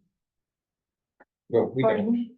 Okay, we just, Nobody is. what goes down in the minutes, Bob, apparently wants to, do you have something? I'm sorry, Diane, I'm missing your question. We have an action item, A. Right, and that action's been postponed to the next meeting. Just like we did the last one. When we have an action item, if there's a motion, we have to take, it. If there's a motion, but if there's no motion, then no action gets taken. And so, But you are stating action that it's going to be postponed till the next meeting. That is, So the title action items are listed items there that Bob anticipates that we would take action on. You're not mandated to take action. It's just Bob anticipates. He presents us things that he has ready for us to take action on. And so the next item on the action is supplemental contract. These, and the additional 7 days, it's added to all teachers. So it's added for Candy, it's added for Crystal, added for Jennifer, added for Brian. All certificated employees by defined in the collective bargaining agreement. There are defined supplemental days, some before the start of the school year, one at the middle of the school year, and one at the end of the school year. Those are defined in the collective bargaining agreement. These are the supplemental contracts as defined in the collective bargaining agreement in accordance with the salary schedule that has been approved by the board. So it adds 7 days, it says 8/21, 8/22, 8/23, 8/26, and 8/27. Those are days before school starts next school year. And then 1/17, which is a teacher, what do we call that day? Day for teachers to prep or something. And then on 6/11, which is the day after school, of course, that date could probably change.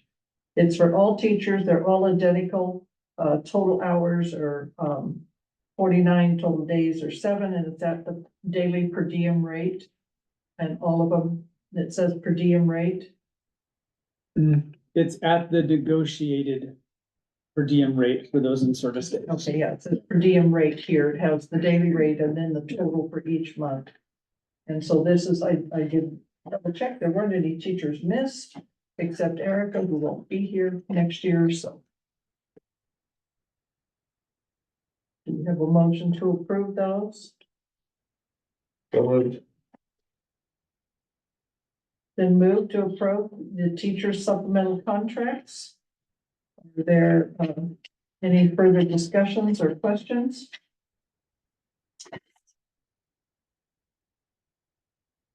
Second? Did we get a second? Yeah, I thought so. Any discussions or questions? Okay. Then, all in favor, say aye. Aye. Okay. Keith second. Thank you. Then next we have, classified contracts. Pardon? What's classified? So classified Yeah. are non-teaching staff, non-teaching staff. Totally secret. I'm gonna pull out one of them. So these are the employment contracts for, the first one's for Barbara, our bus driver. I think this is probably written like last year. Would you like me, why don't I pass them around? And they're all pretty much the same, so just pass one down. Will we be time? Oh, we want to approval first. We don't sign them. That's No, the, don't sign them, just read them, so that they kind of all say the same thing, so now you'll have an idea of what they say. Each one's different because each one has a specific number of days that this person will be working and the hours of days that this person will be working. And, of course, they're all for next year. And if things change during the year, these are very modifiable.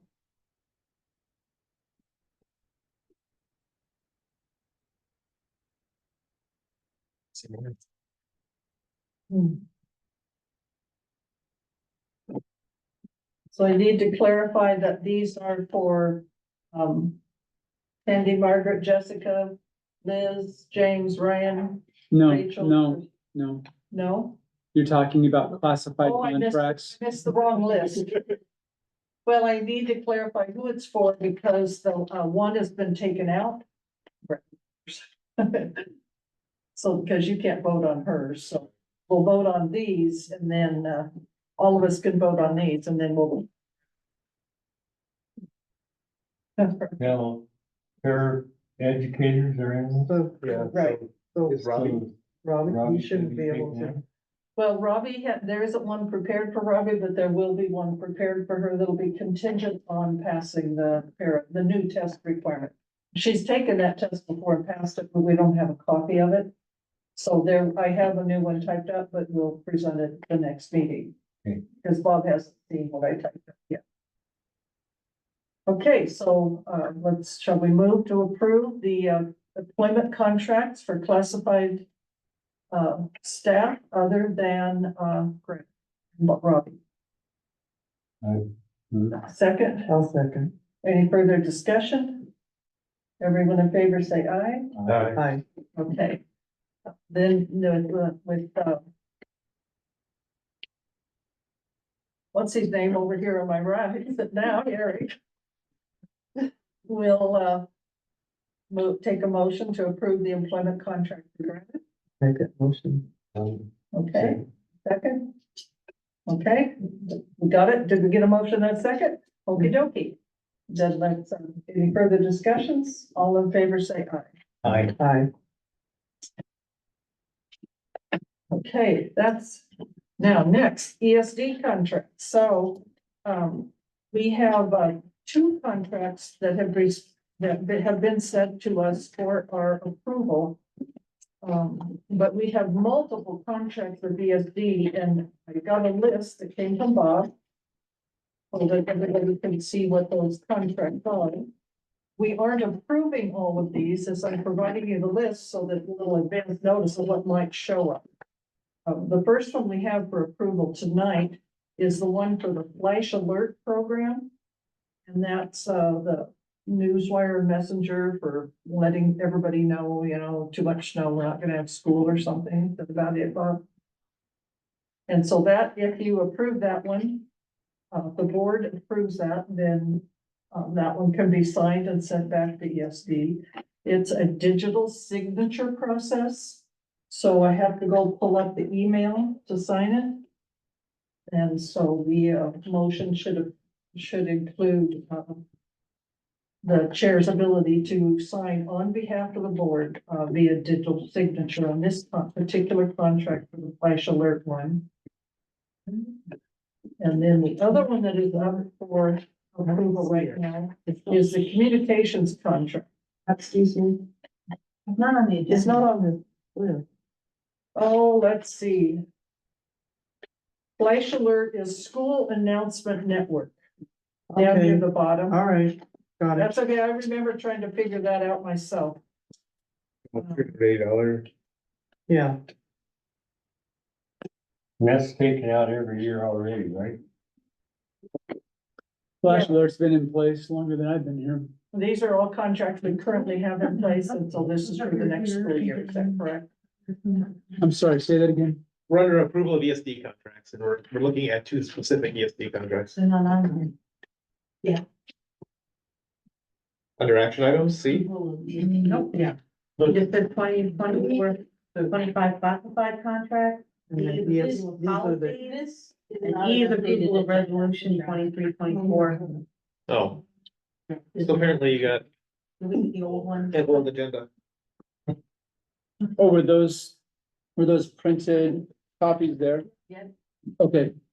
So, yeah, apologies. When Anita asked Lisa to add a few agenda items, she must not have reprinted those extra copies. Already came. So yeah, So the this is just ESD the 112, ESD. there probably wasn't something about other business for the good of the order that wasn't there either. Other business for the good of the order probably wasn't on there. Okay, so yeah, so Anita asked Lisa to add those, and she just didn't reprint. Yeah, they were sent to me for Okay. signature and I cannot sign them without one. Okay, Yeah, but Lisa just. Huh? Lisa just didn't do. I'm sorry. Here. Well, it'll show up over the next several meetings, because we have, I think, 15 contracts with, ESD. And these are the first two that have been sent, and I could not sign them. They showed up for me to sign. I can't sign them until approval, so. The second one is the communications contract, and Bob, you could probably articulate what this contract is for. What all kinds of things, it includes websites, and what else? Social media support, support for PCIA promotion, all of the promotional materials, all the marketing materials for PCIA. Communication support for the district. But the bulk of that really is support for marketing, for PCIA. So one thing to point out, on the list that was sent to us for 24-25 communications retainer services, but the contract for 18,300, the contract says that it is Maybe 23, isn't $23,000 billable quarterly in installments of $5,750 each. it? Yes. So we are, when we approve it, we are not approving the amount on the list, we're approving the amount on the contract. That's right. Which is 23,000. 23,000 even. Plus travel, if there's any, happens to be any travel involved. That probably doesn't happen very often. It just seems startling to me that it's higher than payroll cost. Pardon? It seems startling to me that it's higher than the payroll cost. I haven't seen that contract yet, maybe it'll go.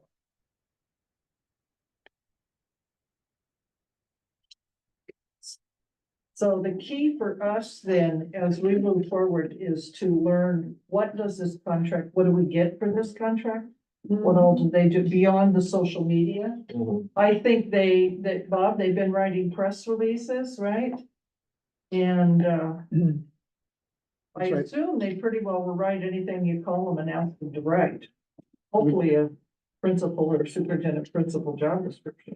So, so recruiting, social media, newsroom stories, all of the updates, the monthly PCI newsletter that you've Okay, appreciated. newsletter's good. I was wondering who did our newsletter. So, I miss it. well, I think especially useful as we're going through a search. I think it's exactly, it'll really, because we'll have press. But we releases may and wanna, stuff like that. when we select, we wanna have the evaluation of like, exactly what we're getting. Yeah. Cause that's $2,000 a month, just about. Right. Yeah, that's a lot of time. That's a That's lot a of- lot of somebody's time. Yeah. It is. Now, there may be fees involved, like if there was something in the newspaper or something, there could be Yeah. fees involved too. Mhm. Okay, So so, I'm willing to move to approve. With the caveat that I think we need to take another look at this next year.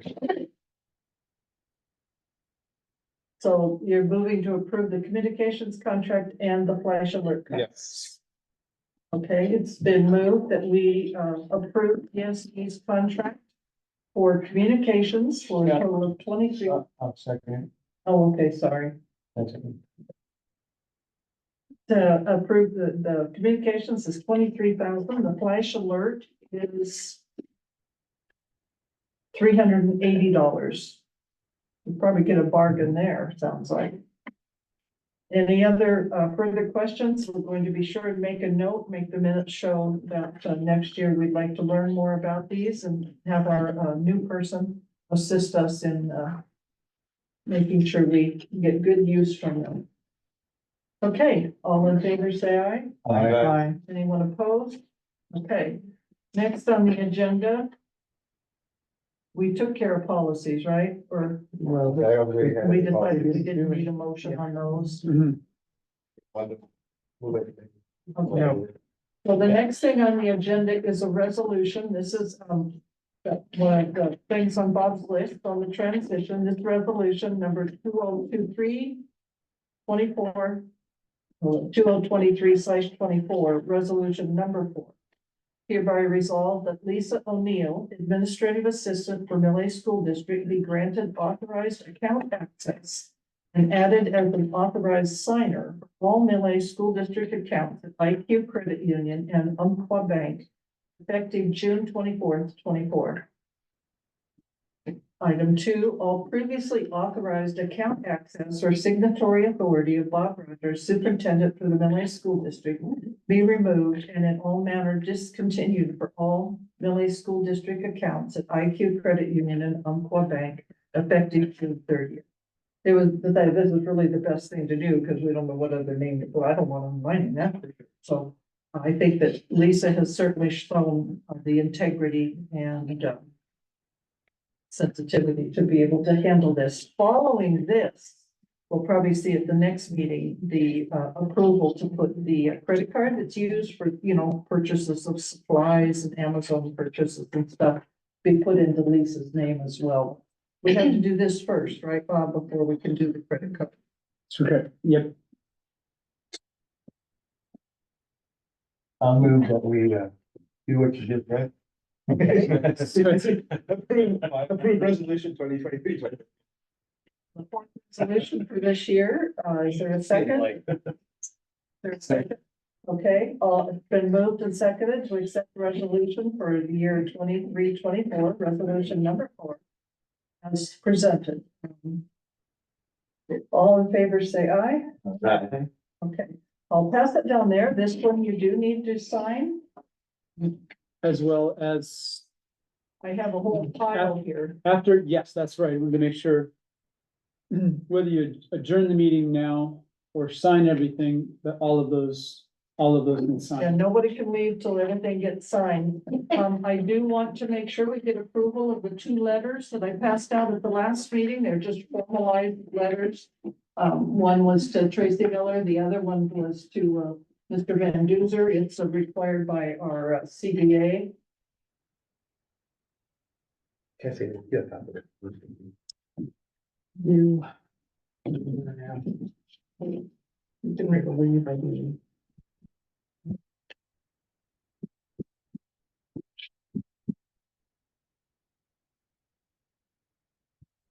Anita, can you clarify something for me real quick? Sure. Before I leave? So I'm looking at the Washington State Director School Board Association, like a guide for school board members.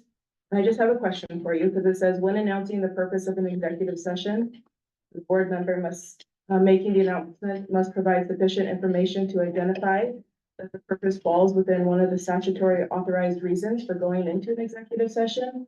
For example, stating that the board is going to go into executive session to discuss personnel matters would not be sufficient.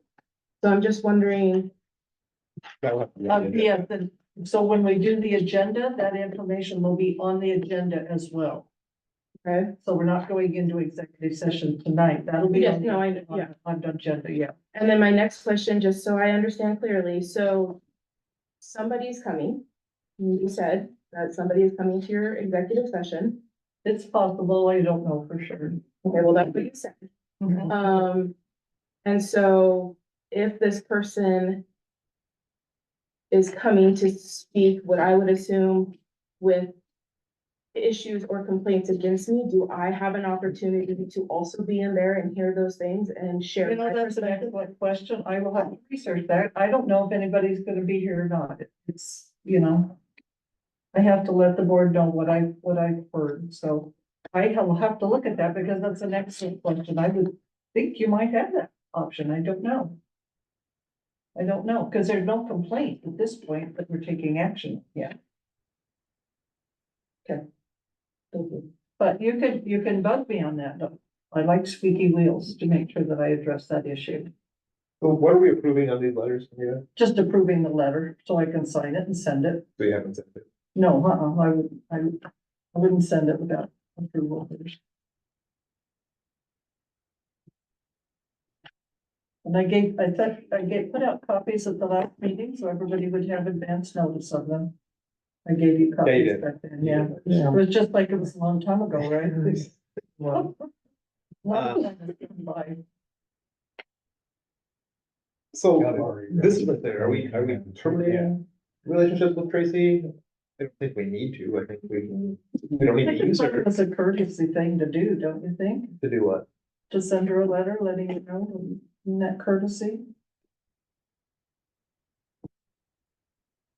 Let her know we're hiring somebody else officially. I mean, I'm sure she already knows. But it wasn't ever But we did not. Official, pardon. it wasn't ever official. No, I'm just saying, we don't have to, You don't think we should send her a letter? A nice letter saying? I think it's customary. I think it is too. Seems like it's the nice, proper thing to do. I thought that, I mean, I liked him. He was good. He said a lot of districts will use multiple people or use a lot of one person and have an opportunity to use someone else if there's a reason that the conflict comes up. Yeah, and we'll have a new person coming in. They may want to deal with somebody else, but at this point, Are you talking about this letter right here? The letter to. She. Yeah. Yeah. Yeah. I thought you said he. No, you were talking about. I was talking about Curtis. Yeah. But saying, we don't, like, what would happen? So we hired Curtis. I just thought it would be nice to send Tracy a letter. I think I feel like Tracy would be one of our options if we come up against something that Curtis has a conflict on. any attorney would be, and Right. the names come from ESD, so, you know, it's not a personal thing because ESD gives us their It's list. just a courtesy. Maybe can I see the letter again? And maybe I want to read it again.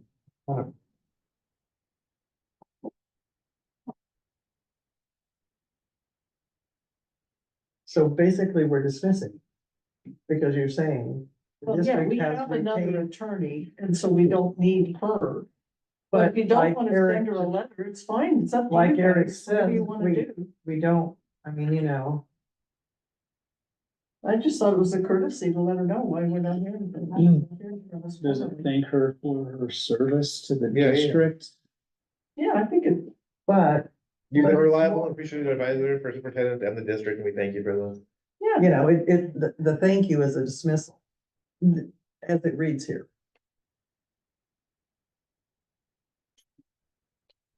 I would just prefer like slightly different wording. Well, why Yeah. don't you go ahead and rewrite it? I'd be happy to have you do that. So you can rewrite it and bring it up at the next meeting. Okay, sounds good. So should we approve this one? This one's required by the CBA. So, is there a motion to approve the letter written to Mr. Van Duzer? I'll make that. Okay, is there a second? The letter, I couldn't hear you. What did you say? either of those letters. Well, this one doesn't have to be, but I guess, yeah, is that reviewed by our attorney? Pardon? Has that been reviewed by our attorney? This letter? No, it just follows the CBA, exactly. We'll say. Okay, it's been moved and seconded to send this letter to Mr. Van Duzer that confirms the decision of the board as required by the CBA. Do you want to read it again? No, Do you want me to read it out loud? you don't have to. You can if you want to. It's up to you guys. Do you need to look at it again? Okay, Yeah, I want to look at it again. it becomes a public document, so. Let's hope I didn't forget anything else. I wanted to be sure to go over future meetings, just so that we have that. Everybody can get that on the calendar.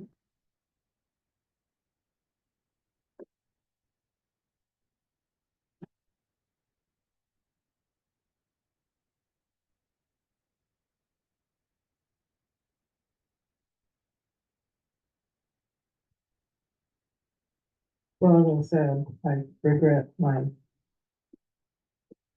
acceptance. But I did vote, so I'll have to. I'll have to go with it. Yeah.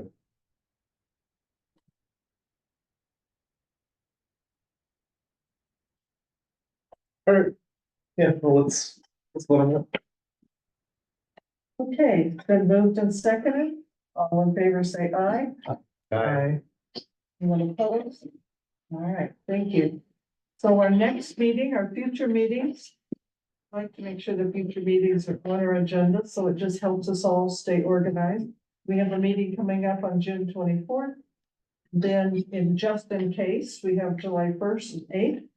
July 15th is a regular meeting, which will include a public hearing. And then August 19th, which I hope is the fastest meeting ever. And then on September 16th is our regular meeting. We also have this Friday as a special meeting, which will be advertised and welcoming and inviting the community and the teachers and the students and everyone to meet a lady who may be able to assist us in implementing the next steps as we move forward. So this Friday meeting is at. Four. Yeah. How about tea and coffee? I mean, tea and cookies. I don't know which room it'll be in. We'll have to see what the schedule is for cleaning. We don't want to interfere with any cleaning activities that's going on in schools. So we'll have to see where it's best to have it. We may end up having it out at the picnic table or something. Anything else you can think of, Bob, that we need to make sure we cover? Just announcing the adjournment of the meeting, Pardon? just adjourning the meeting. All right. Oh my gosh, I can't believe it. The meeting is adjourned. Yeah, we made it Nine before 10. 2. Is that clock right? That's a new record.